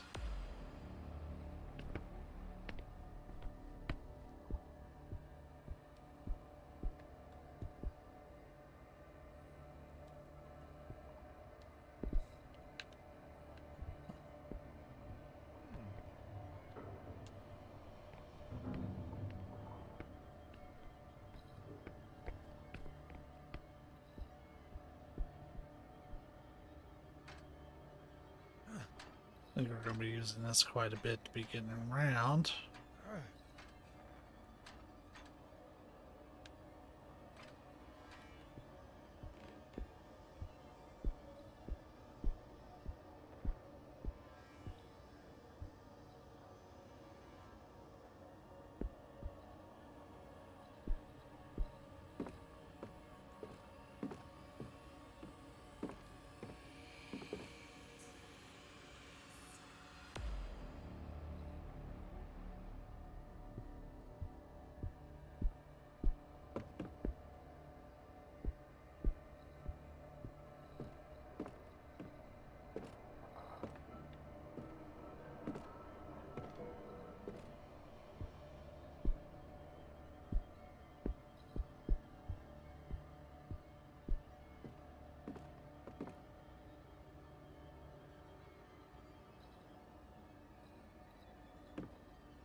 I think the book that wants me to examine is on the other side.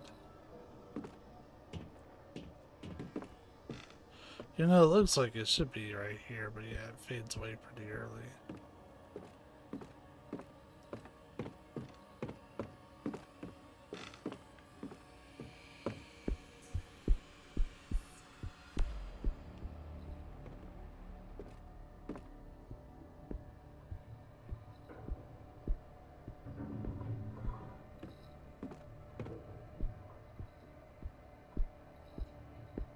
I really hope that they didn't expect me to memorize all those, because, like, there's no way I was going to know it, especially when I've never seen it.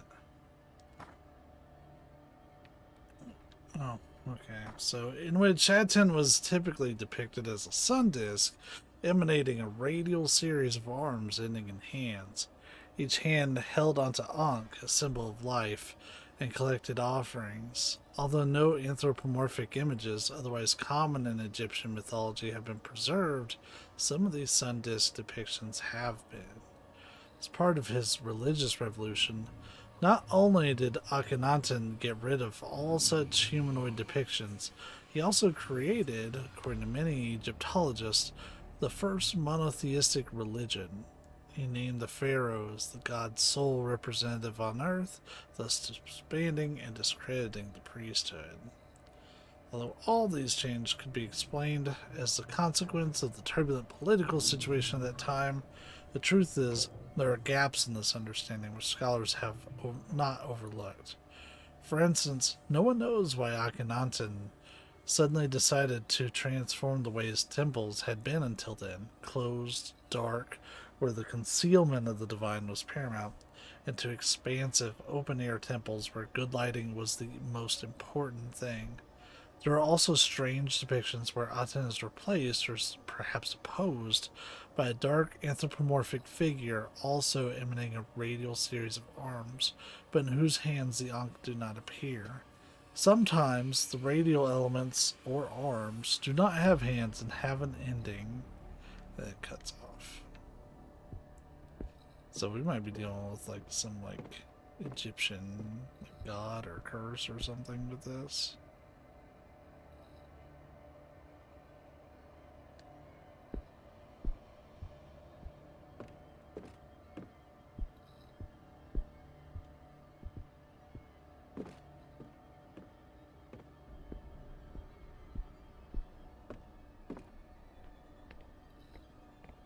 This guy looks like a chode.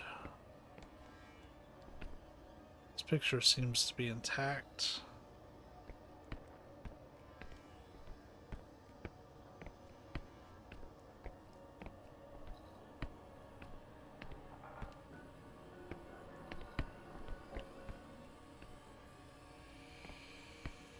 Come on. Doing stuff on the stairs is terrible. And we can't even look at that one. Oh. This is totally blocked off. I can't get through.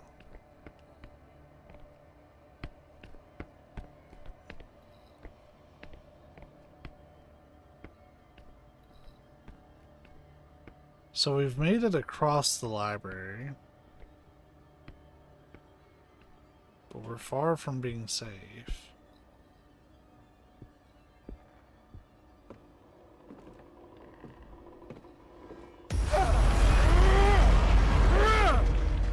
So that's a danger zone. I need to be extremely cautious.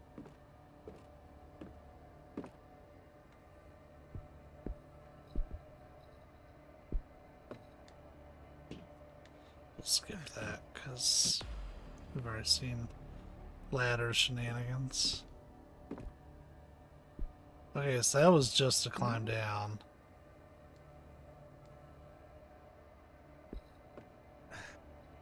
There, get the camera going. That way we It should work now. I have to go back to the monitors. And we will, my guy, but first...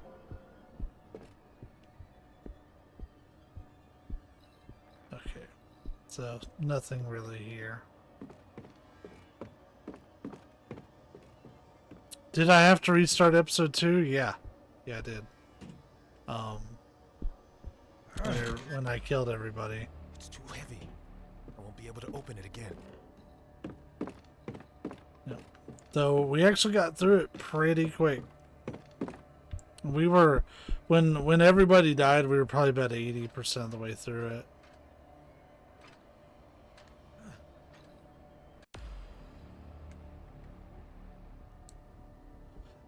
Yeah.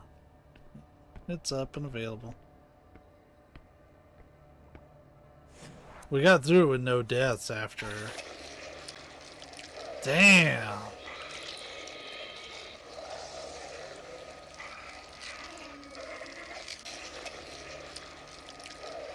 So you can lose a lot of people if you're not careful here. Because I bet you I'm not going to be able to keep pulling from them.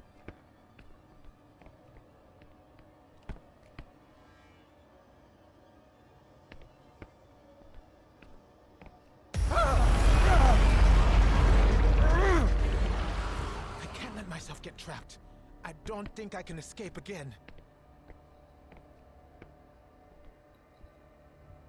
So we know the safe path is through here or rather, that's kind of the only way. Maybe we can cut between the desks. Nope. Well, shit and hellfire, man.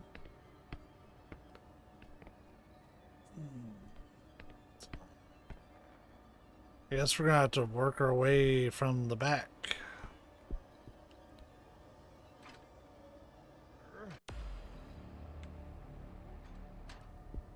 The top floor is safe in its entirety from everything we know.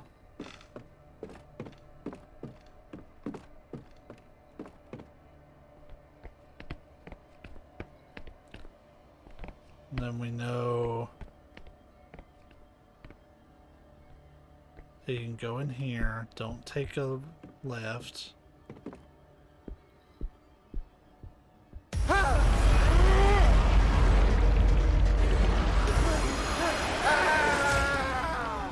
Alright. We have one more person, and it's that fucking knob Daniel. If we die, we're going to have to restart the whole thing again, but I can probably get through it pretty quick. The only thing I'm going to get stuck on is that fucking slide puzzle, but if we do die again, then I'm going to take a few minutes to go use the restroom and get another drink. But we are finishing this episode on this stream. It's been a while. I'm going to take a look. I'm going to take a look. Yes, indubitably. I'm an absolute fucking knob.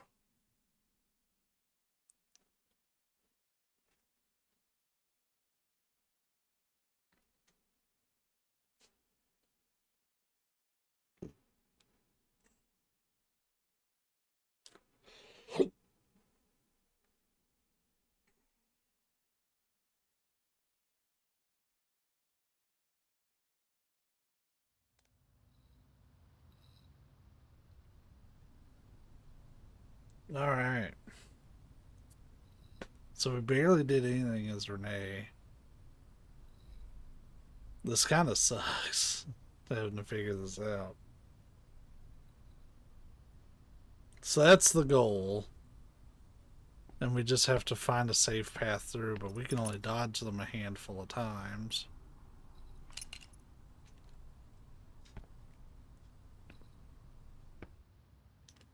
So, I just have to find the desk Husher used.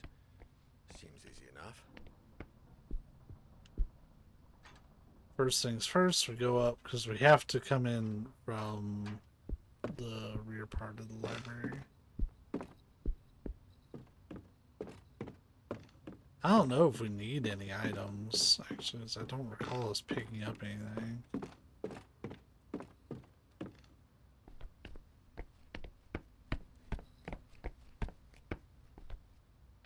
But we went this way.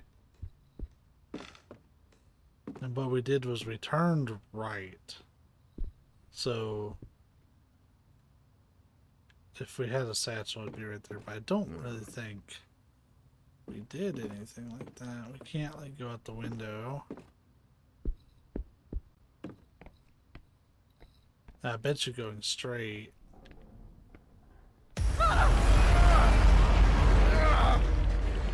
It's the exact same group regardless which direction. Right. And you thought it'd be so easy, didn't you?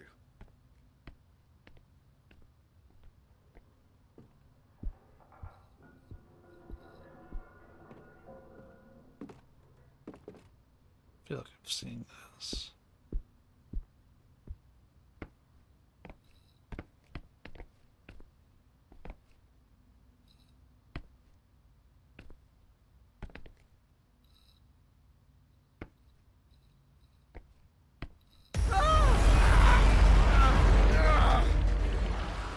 Fucking God, if it catches me again.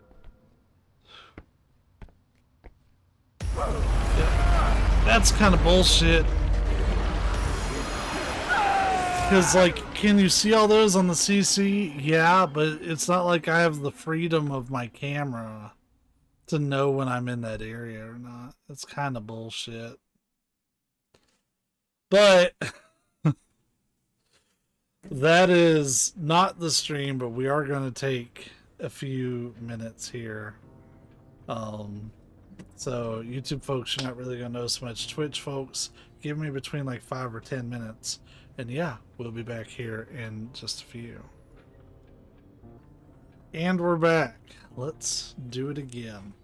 So the thing that I'm terrified to have to redo out of all those puzzles has been, for sure, without a doubt, this stupid projector slide puzzle. Because did I solve it? Sure. Do I understand the solution? No. We had no idea how serious this. This is his desk, as you can.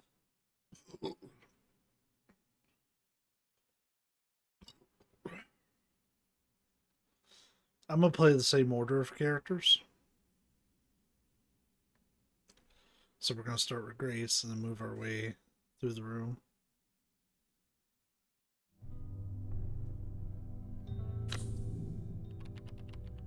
I didn't even realize Renee was in there. I'll go take a look. You check out what else is in that notebook.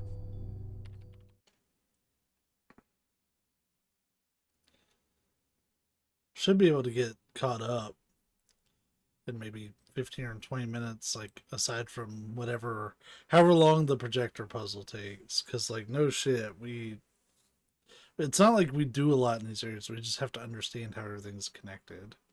Is kind of the important thing. Ooh.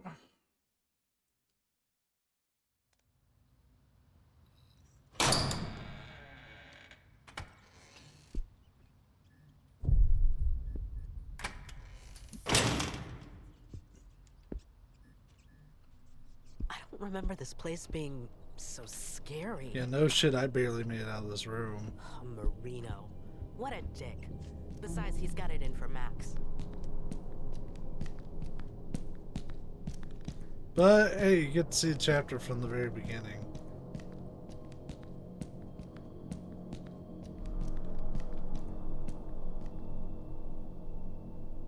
It's gonna take 100 years.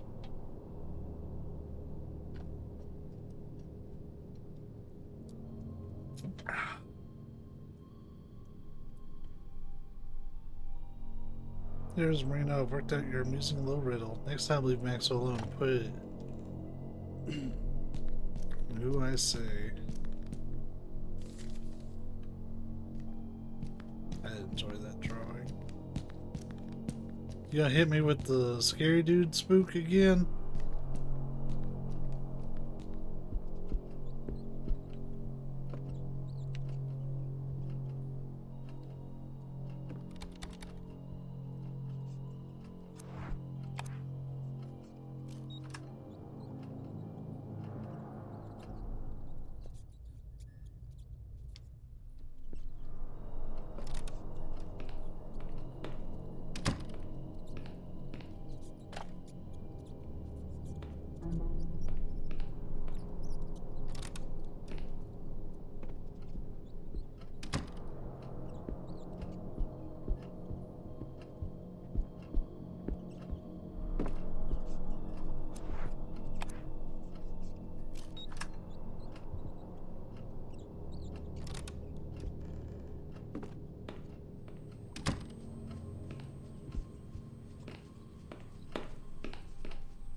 I just saw something weird as fuck. I was out having a smoke because Miss Claire doesn't like me smoking near the books, even though the students do it all the time. When I came back, the slide machine had switched on by itself. Professor Husher once mentioned that the same thing had happened to him, so I thought it was just acting up again.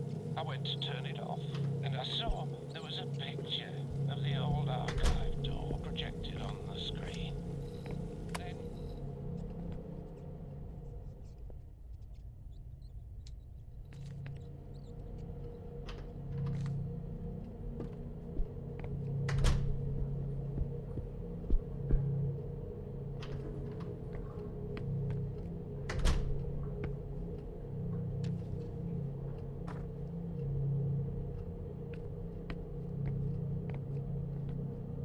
We probably have to see this to, like, trigger something, so that's why I'm doing it. I have to find a way to keep this lever pressed down if I want to get into the archive.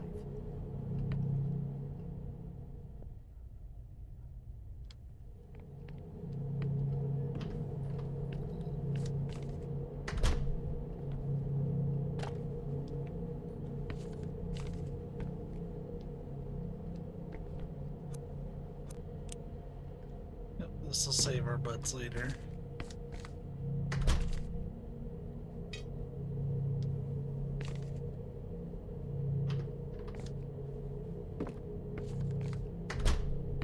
It's a calculated risk.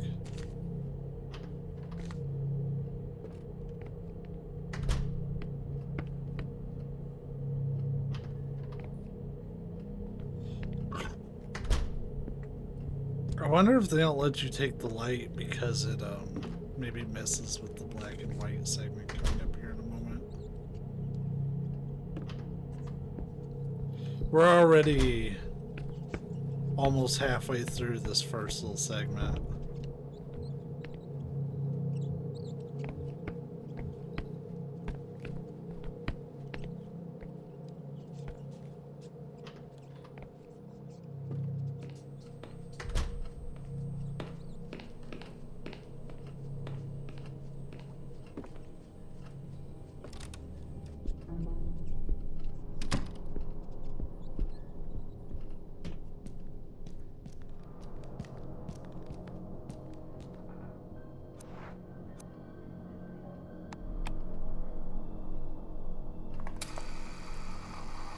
Here we go. Okay, I got this working. Let's see.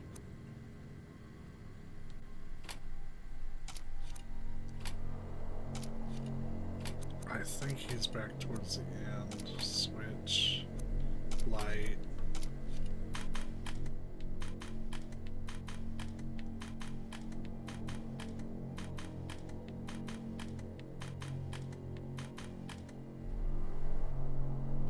Is that a door? What is it doing there? I'm really surprised I remembered that. I'm so surprised I remembered that. I can't Because I believe kind of just winged it. Like, I knew the light was pretty much up front. The key was at the end. That's all I remembered when I played it.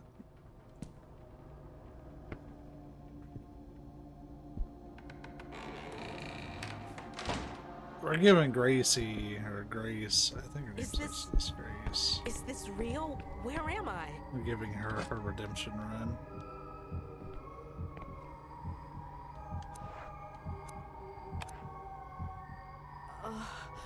I'm gonna throw up.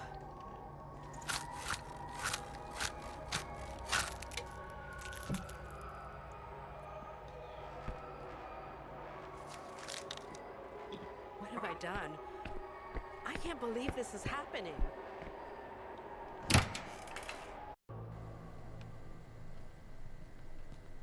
Sadly, she'll still probably be one of the first sacrifice in the library section, because I just don't know how to get through that, like, totally safely.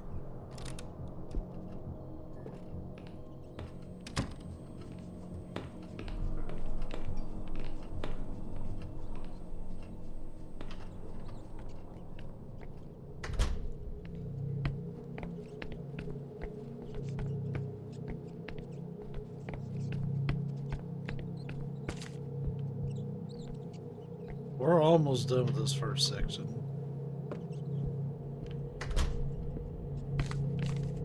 Then we have the second section, which will take me a little bit longer, I'd wager.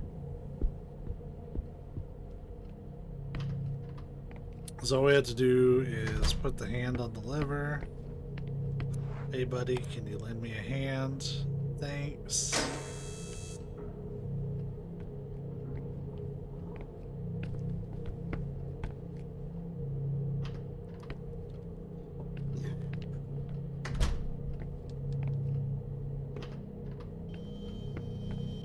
We're just gonna beeline I it for the swear, back, I can't find anything.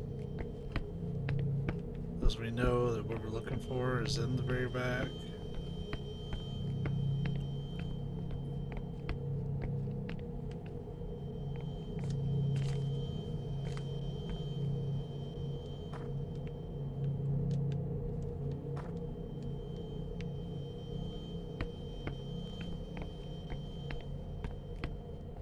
And the abyss is gonna show up.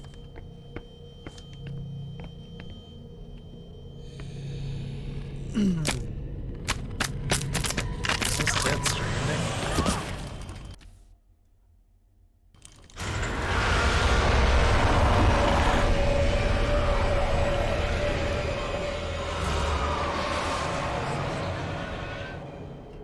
What just happened? Alright, it's first section done.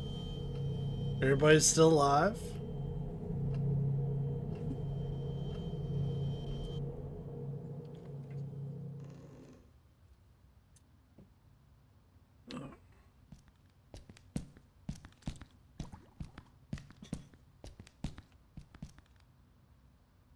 This might have something to do with Husher's investigation. Like she's just like pointing that flashlight right in his face.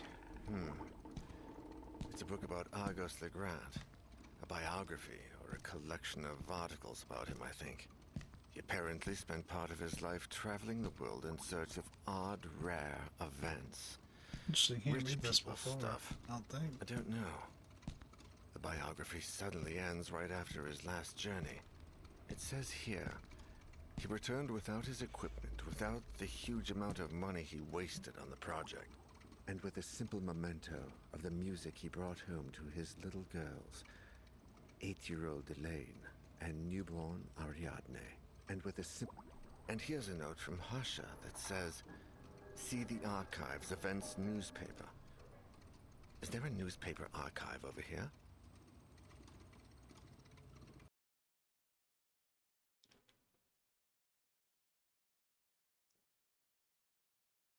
All right, time for part 2.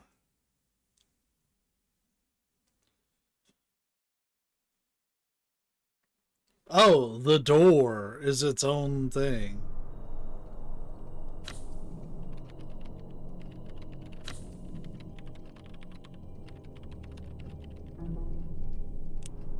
I'll go take a look. You So check out what stealth else is in that affects how notebook. often you get caught by things. Strength helps you out during the QTEs. I don't know necessarily what Serenity does. And speed is pretty straightforward. It's how much zoomies they got.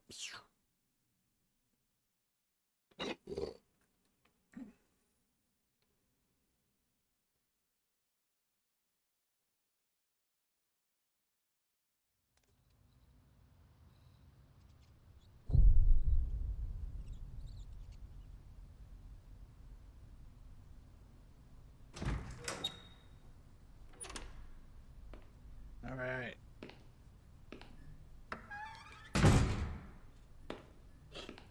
So I don't really quite have like I an have to order of find the things newspaper that Professor I'm Husher was expecting looking to handle here, but we're gonna do our best. Is the secretary's office censored? The door must be closed. We really gotta not do that. Red paint. Cool. We'll use that in the boys' bathroom.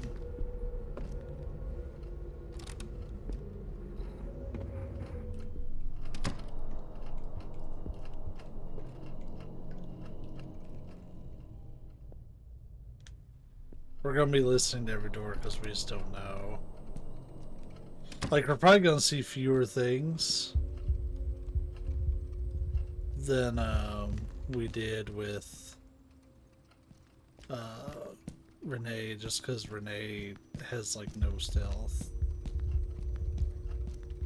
He comes through here making a fucking ruckus.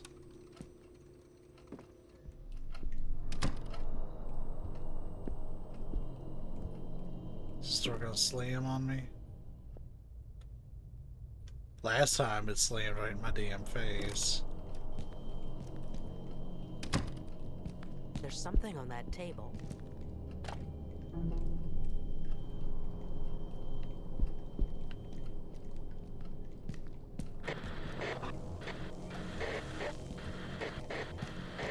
Nope. We're not deterred by scary shit. No sorry, Bob. We know the rest of these doors are worthless, so...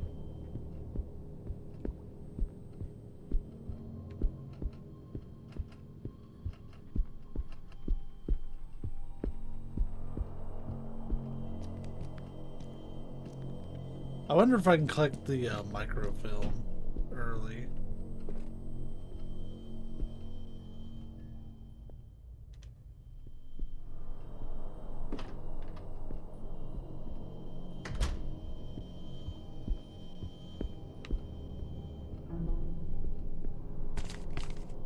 What's this?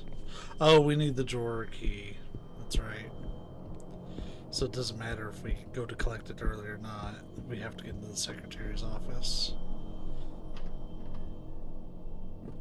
So the bathrooms are going to be our next worthwhile visit.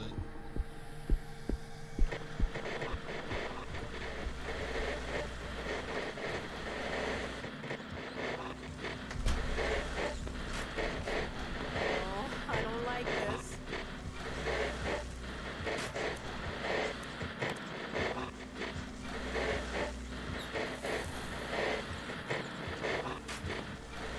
Shit.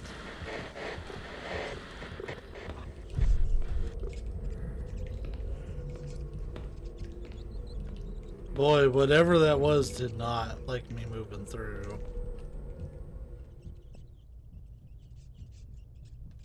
Probably good we got out of there, though.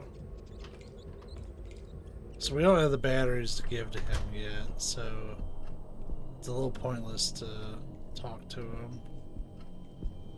The paint roller, I actually think is in the emergency hallway. I half expected to see Consuela.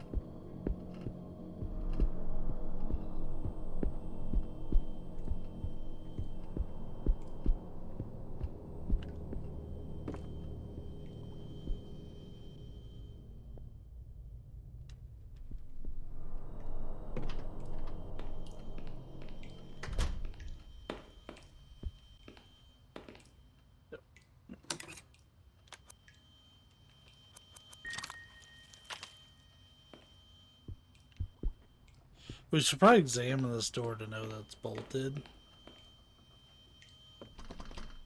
Who put this heavy chain here? I don't know, but we can take care of it, by God Almighty. If we don't see Consuela here, it's about to lose its opportunity. Well, no, I guess not, as we are going to come back this way.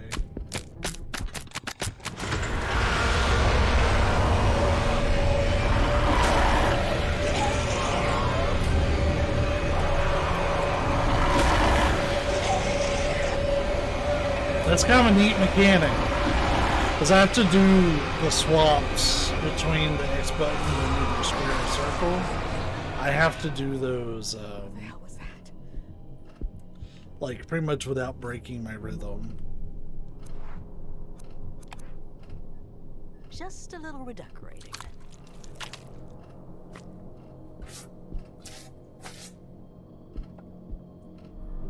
Get the batteries so we can get the keys so we can Hopefully I got unlock the damn doors. thing to stop working. We can do the microphone and get out of here.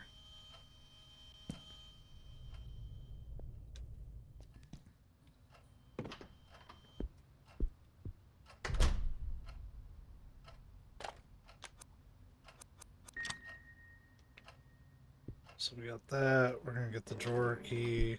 The date was March 17th, 1913.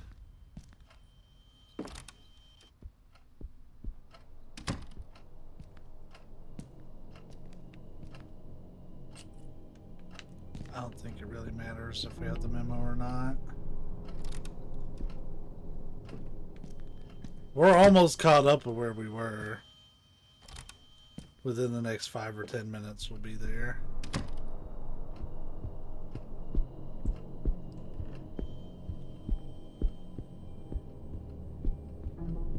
Now to the girls' bathroom. Should be fine because there's a puzzle in here. Help me. But you locked some batteries, Maxwell. Oh, Max, I found batteries for you. Oh, Give me your keys, so lad. dark in here. So dark. Alright. Yeah, we're not investigating that. Max? Are you there? No, he's not.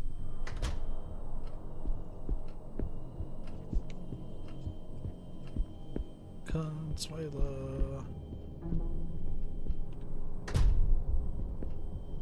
What's going on?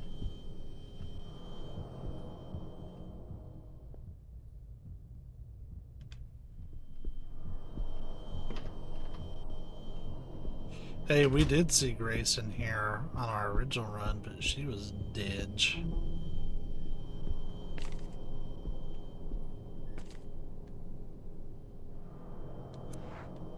Oops, that's the wrong keys. It's this one.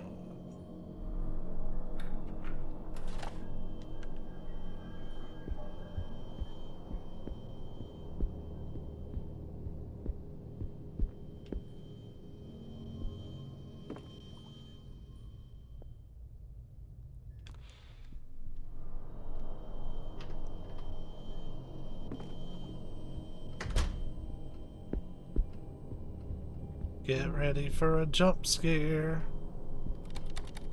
As soon as we get the date put in.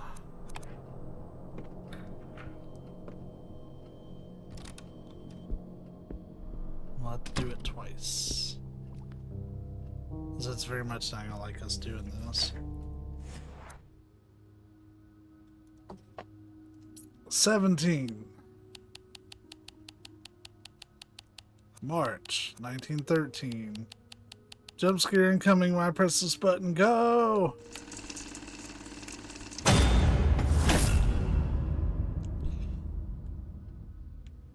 What the fuck? What the fuck? It's been me playing some of this game.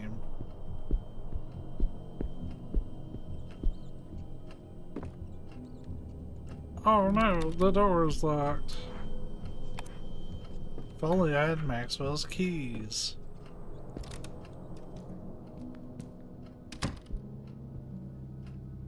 Yeah, we're dealing with significantly less supernatural shit. And part of it's because we know exactly like what to do.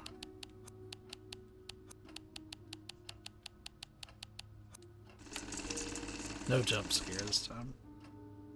Then we go to the crime reports, print that bad boy out. We are good and pretty much caught up with where we're at. We have just a little bit to do in the big library.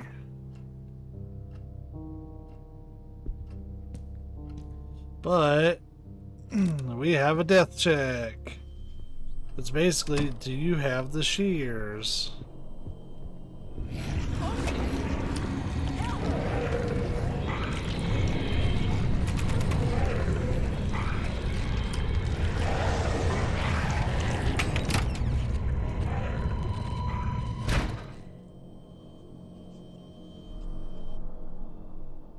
Because if you don't have those shears, you're dead as fuck. And you're just gonna lose a character just cuz.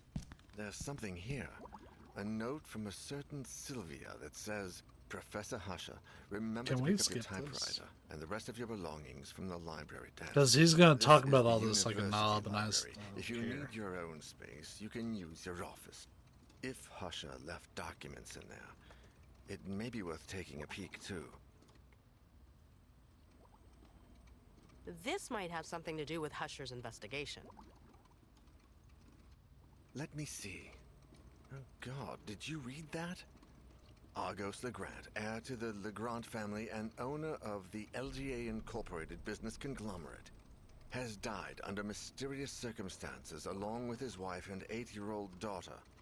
It occurred last night at the family's holiday home, where they were spending part of the spring after the famous magnate's most recent trip.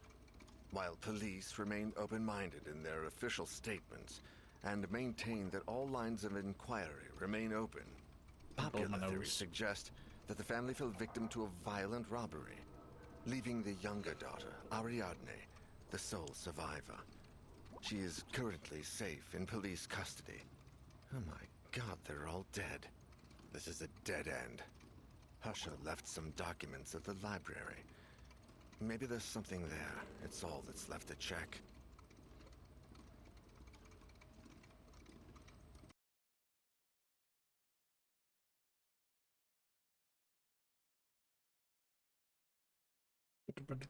Yeah, we've been able to get caught up with where we were. In what took us 2 hours, we did it in like 26 minutes.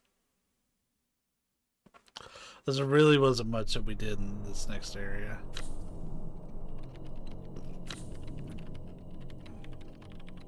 Too bad this might be I'll where go take Grace a look. dies. You check out what else is in that notebook.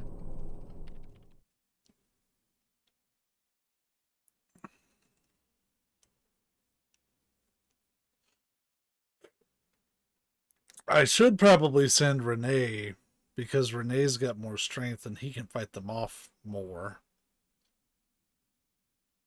But let's see. Oh.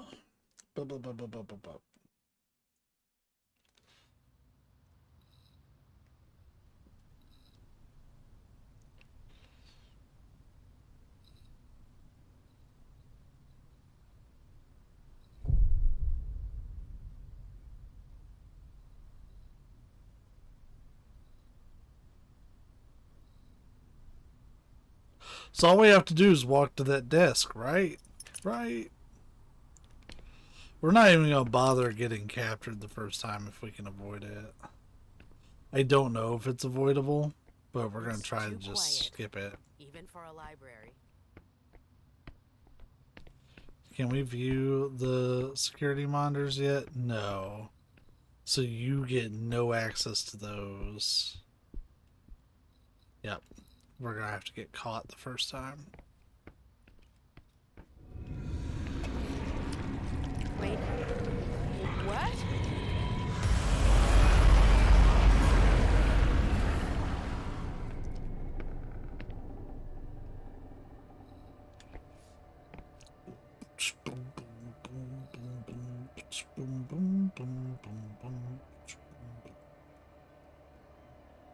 Shit.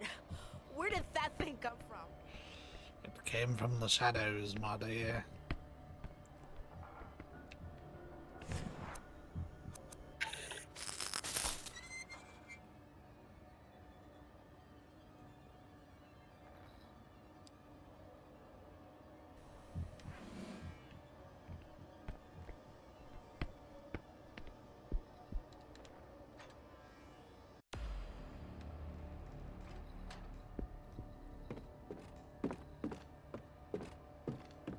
So there's almost no reason to go on the other side.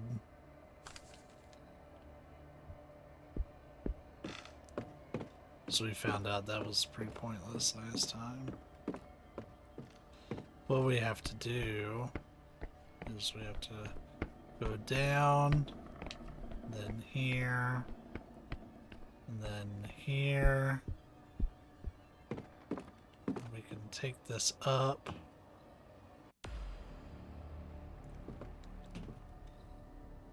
So we can get this camera working again. One less thing to do.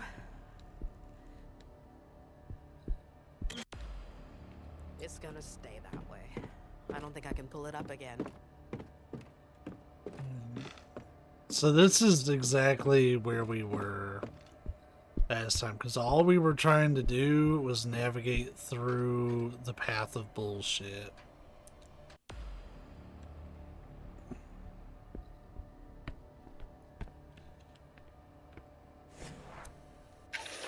So we know that there is a lit up table. It's marked camera 1. It's got a tipped over chair. That's dangerous as hell. 2 is literally some random hallway. I can see a box.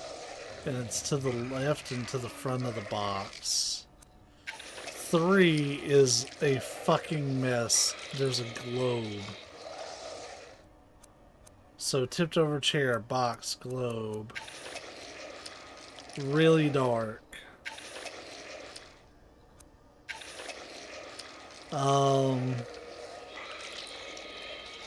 A step stool, though I probably won't see it until it's too late. There is also a no smoking sign, or no running. And 6 is just a random lit up table.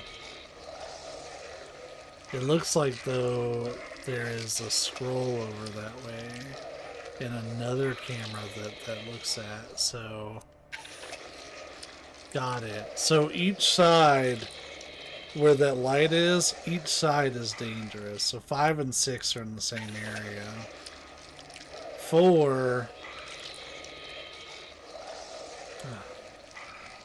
God, you can barely make sense of what you're seeing. It's just really fucking dark. Oh, there's the typewriter. It has shit on it. Literally, my goal has shit on it. Cool. We'll see if I can remember all that, but I'm not all that confident. Because even then, like, those are just mental notes for myself. They're not guaranteed to like, absolutely trigger for me. Because we get, like, one Mickey, and then... Or one mulligan, rather. Why did I call it a Mickey?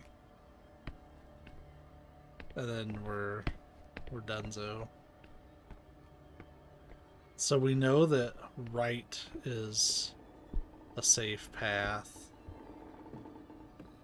We know that from when we were playing as the knob. We know going straight through. Nope.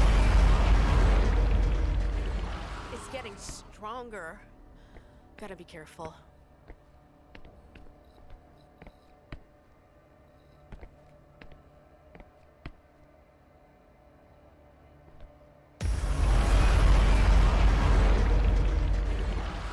Oh my God.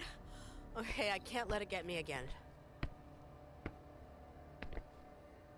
God, I just can't fucking see, man. Like, why put in a thing like this?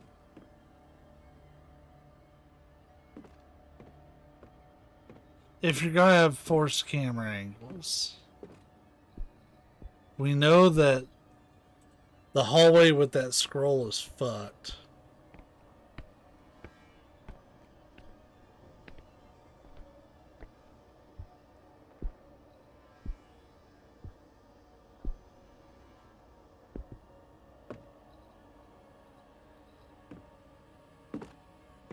That must be Professor Husher's desk.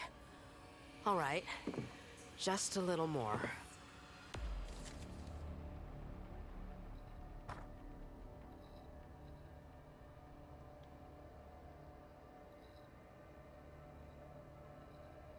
Natura Tenebrosa. What's this? Oh shit, I'm getting out of here. She lived.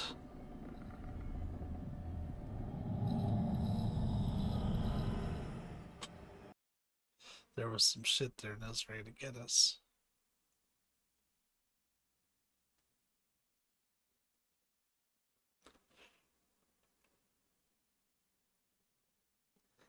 There was another book about Argos. That's the a Craft chapter. Library, a compilation of research trips written by two of his associates in the early 1900s. Sinister Nature was a kind of narration of Legrand's frustrated trips in search of paranormal phenomena, with one of the last pages marked by Husher, the cursed concert, St. Cecilia's Abbey. St. Cecilia, the patron saint of music.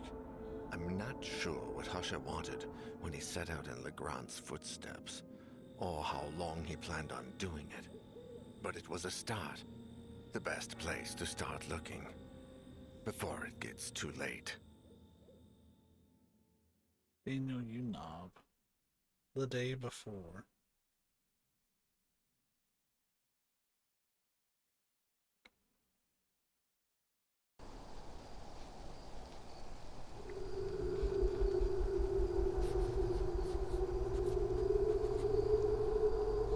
So wait, hold on. Because this is Husher that we get to play as. He's the only character. Are we not actually out of it yet? We're going to check really quick. Because I do kind of want to do this if it does end up being a really long thing.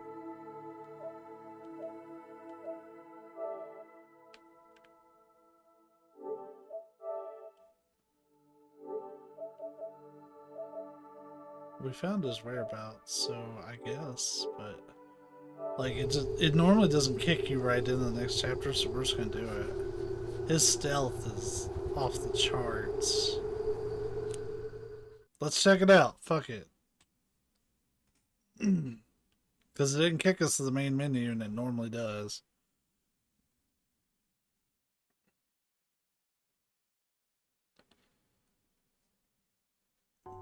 Isaac, my dear friend, you don't know what you've done with that cursed music box. By the time you tried to warn me, we had all heard the music. Now I find myself trapped in a tragic race against time. I had a hunch. I thought that perhaps by returning the box to you... Damn it, I've been such a fool. I lied, Isaac. I'm sorry. I just need you to hold on while I find a way to make things right. That sure didn't happen. I left the house without telling Catherine. How could I possibly explain something like this? I thought she'd never believe me, and I was wrong. But now it's too late. I only hope you're all safe, and that you will find a way to forgive me. So they're super nigh. I must put an end to this once and for all. For my family, for you, and for my own sake. Argos Legrand. Everything revolves around that name. He was the person who had the box crafted and picked out the melody. I know he died in 1913. Newspapers of the day reported a violent burglary in his home. Everyone died, save for Ariadne, who was just a baby at the time. The case was closed, but something just doesn't add up. The police investigation was far too short-lived, and the bodies were not buried, but incinerated. I believe they were trying to hide the truth. I discovered that the book, Natura Tenebrosa, was written by two of Legrand's collaborators.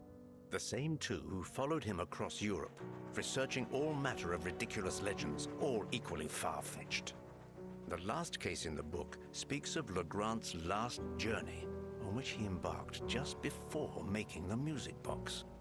I've followed in his footsteps for weeks now, visiting every place, following every lead about that melody.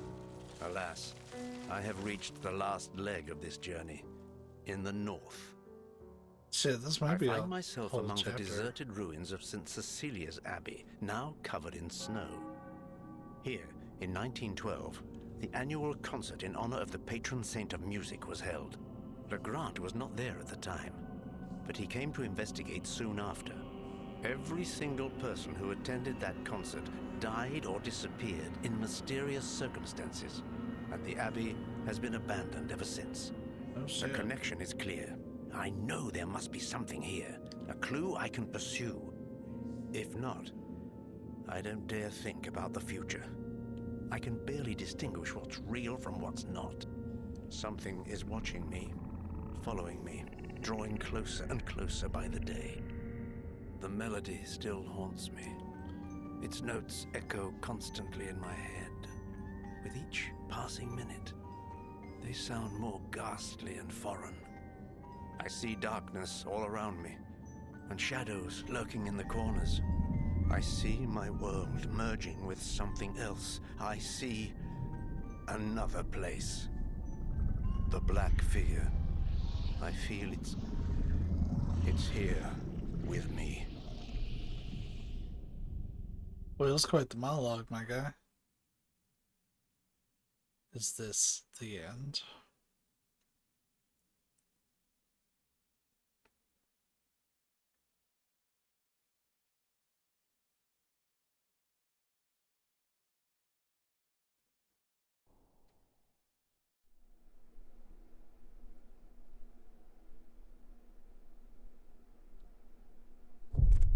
Okay, so this is an interlude. It's called End of the Road. It's just a Resident Evil Outbreak chapter. Time to move. I have to find it.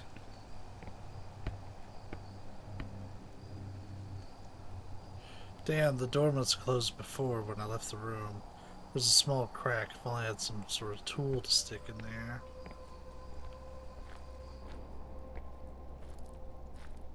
So after searching for this man, instead of finding him, we just get to play as him.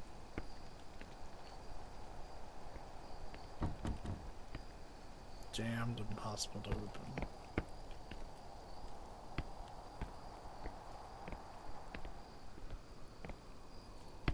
I don't think this will be a terribly long one.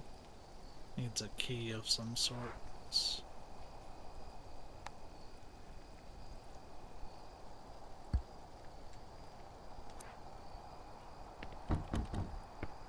So wait, can we use his... Because, like, he's the only one I could pick for this. So I'm wondering, could I use his fountain pen? Oh, but is that going to kill him?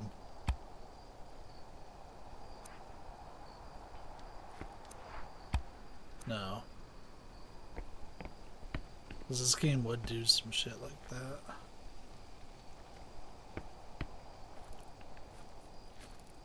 Stairs must have collapsed ages ago. I need to find another way to get up to that balcony.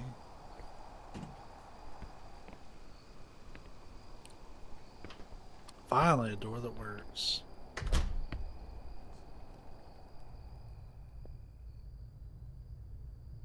Mose! She's out there singing.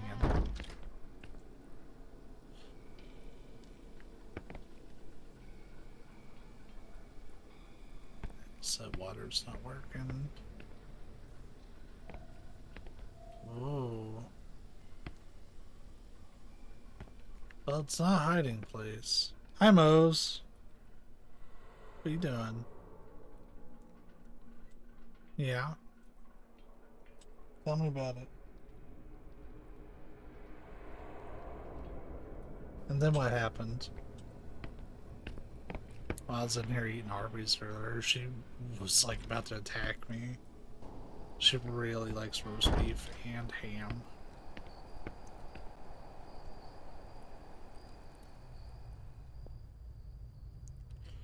Not as much of a fan of chicken. Like, she acts like she likes it, but then she don't want it when you give it to her. Wonder if she and the kids miss you? They're dead as fuck, my guy.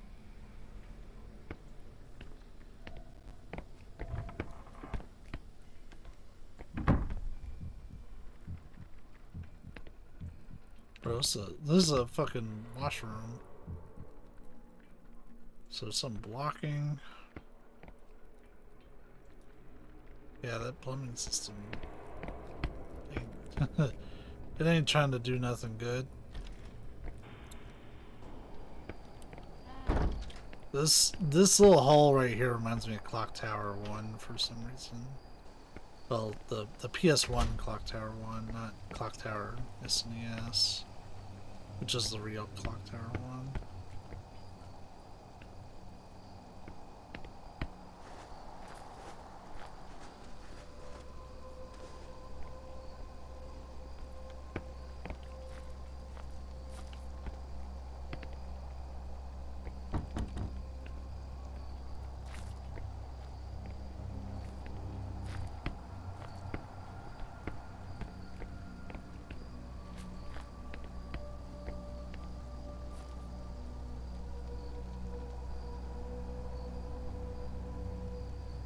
Took him 2 hours to remove that. That just needs a key. So, oh, there's no map. He is not a map-taking fellow.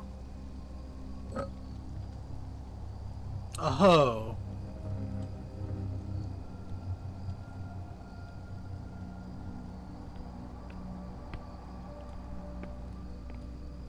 I have a pretty good idea where we're going to use that at.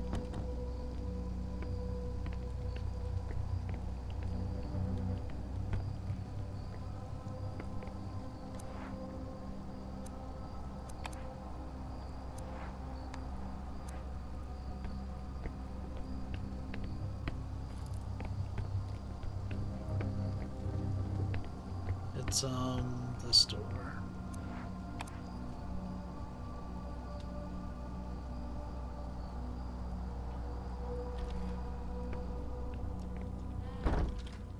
I'm glad I lit this. It's nice and warm.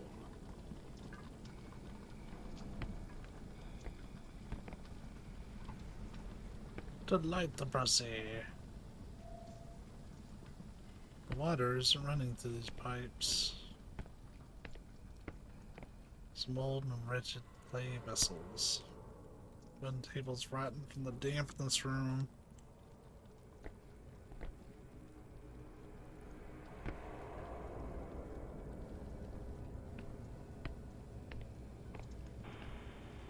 So we put in all that effort for what?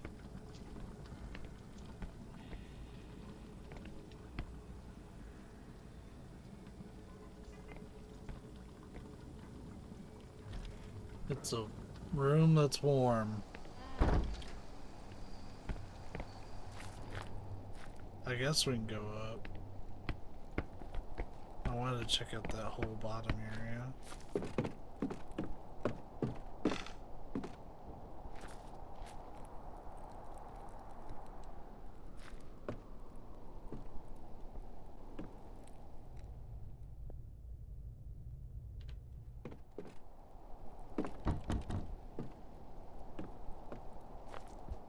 This dude is always evaluating the locks.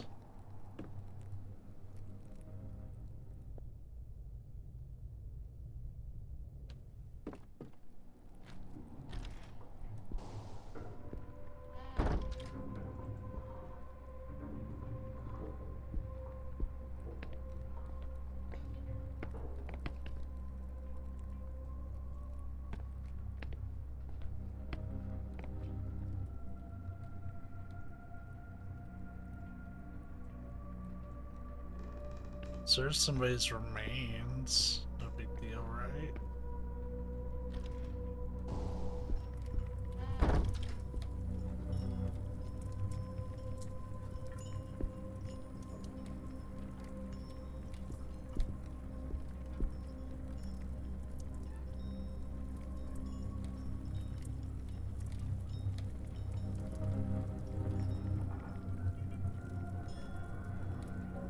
So we have to get the water flowing to move the bookshelf. We've got a heartbeat.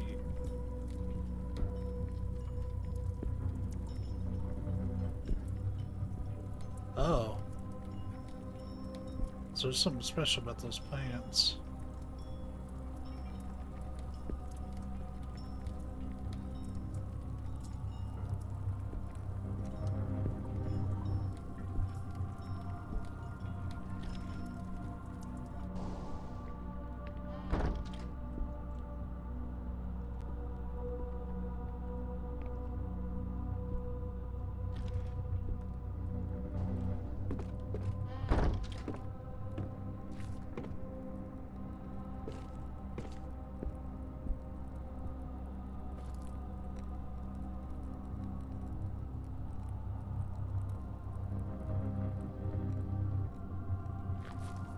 So we can see the thing, it's got that hooked, but I guess we can't use the hoe. Yeah, we've already gotten rid of it.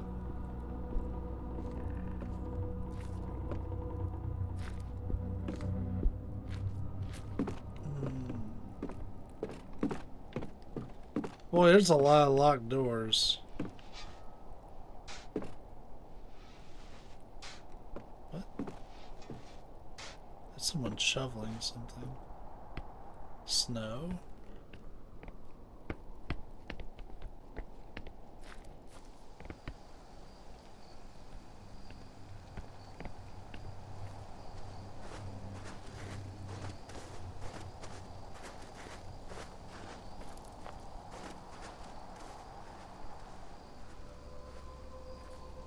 Well, I don't see where anyone's dug anything.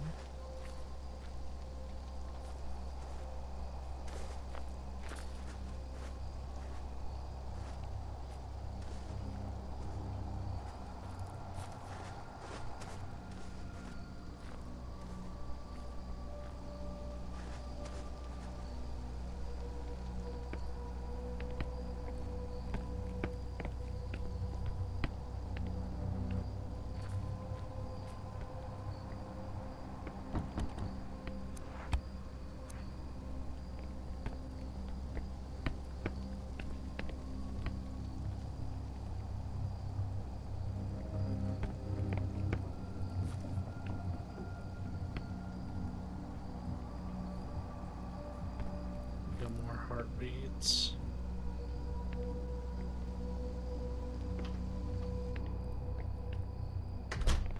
Why is a map not available? Fuck.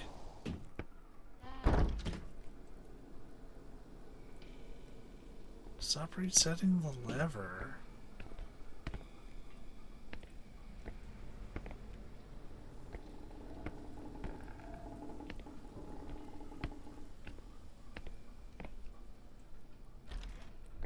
The yellow pipe is the same one that's upstairs, but he keeps resetting it after I interact with it.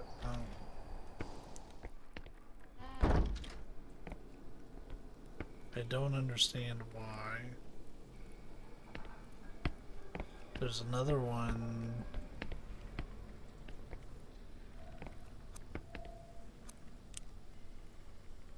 Alright, James Sunderland.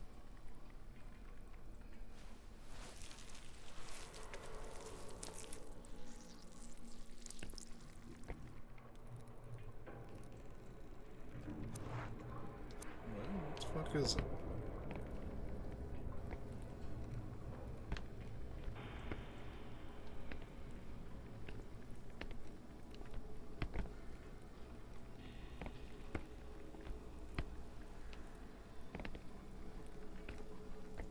So we've unclogged the toilet.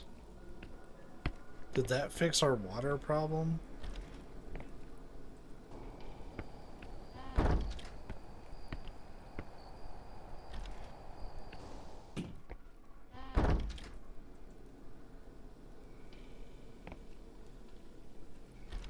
don't know. We only know where I think 2 of those are, aside from the main one. That makes 3.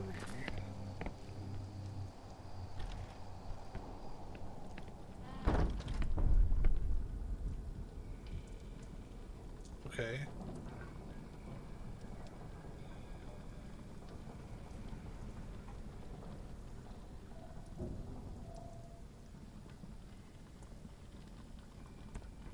Alright, so that's one of them. Let's go check the other one that we know about. This one upstairs is probably going to be the final one.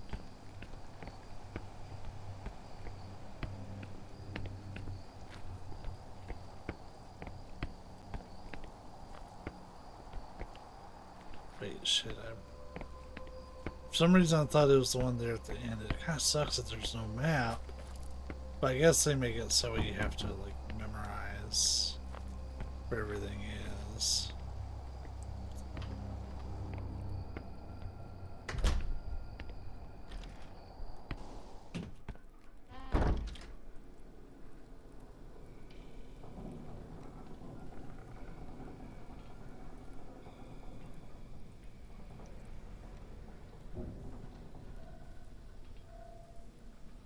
I think I should go back upstairs. Sounds like playing, my guy.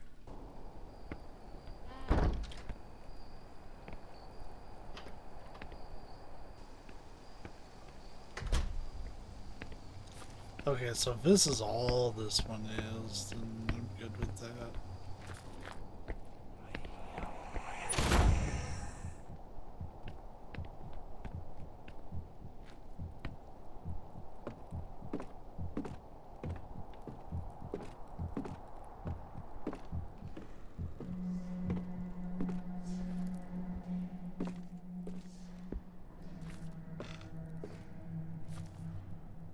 There's no listen prompt. The corpse is still there. Still no listen prompt.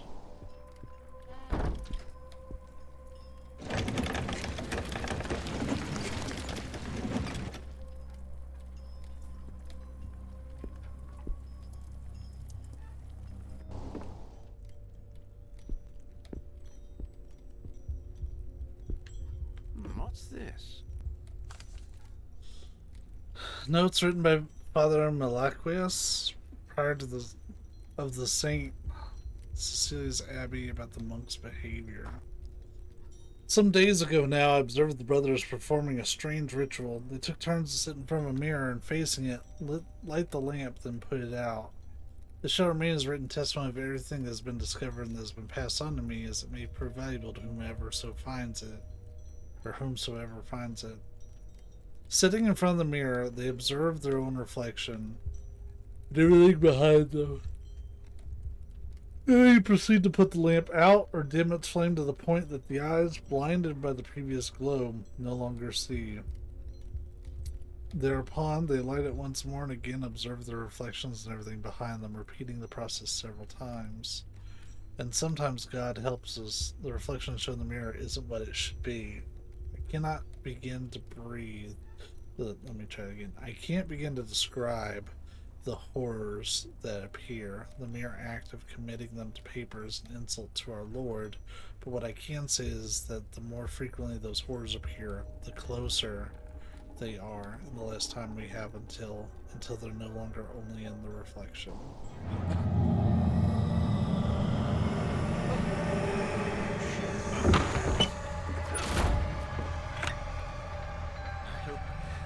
I hope it can't get it open. Well, that was a thing. So we can check the hallway.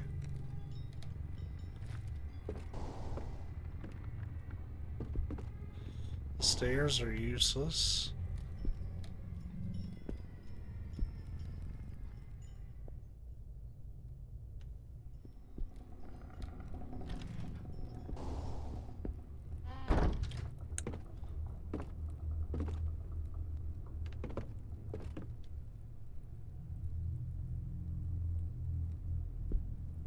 So the mirror's broken.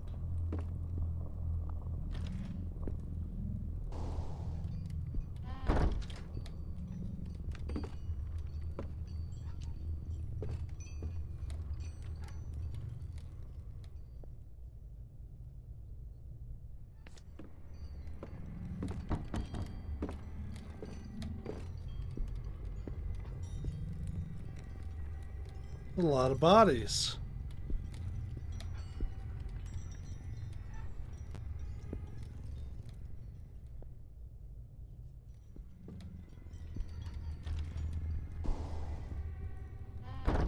So we've seen this before in the hallway during the first episode, like at the end. It's almost like that door leads to this abbey.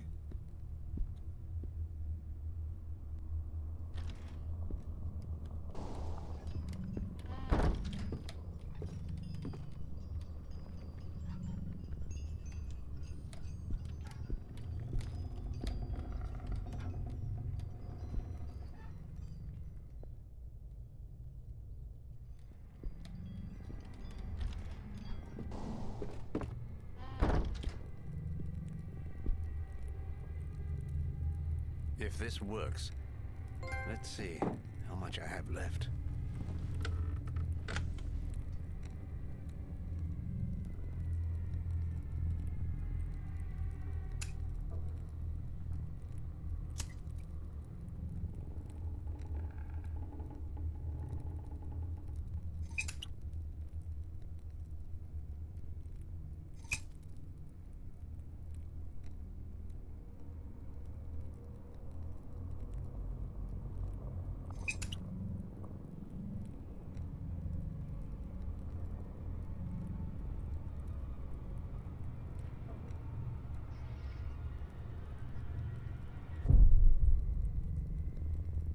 Ah!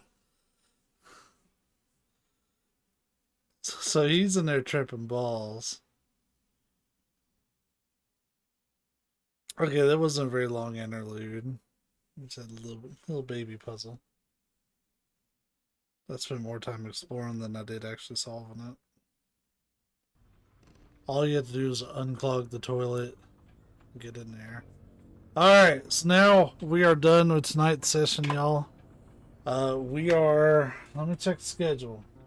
Check that dang old schedule. We are definitely playing this tomorrow.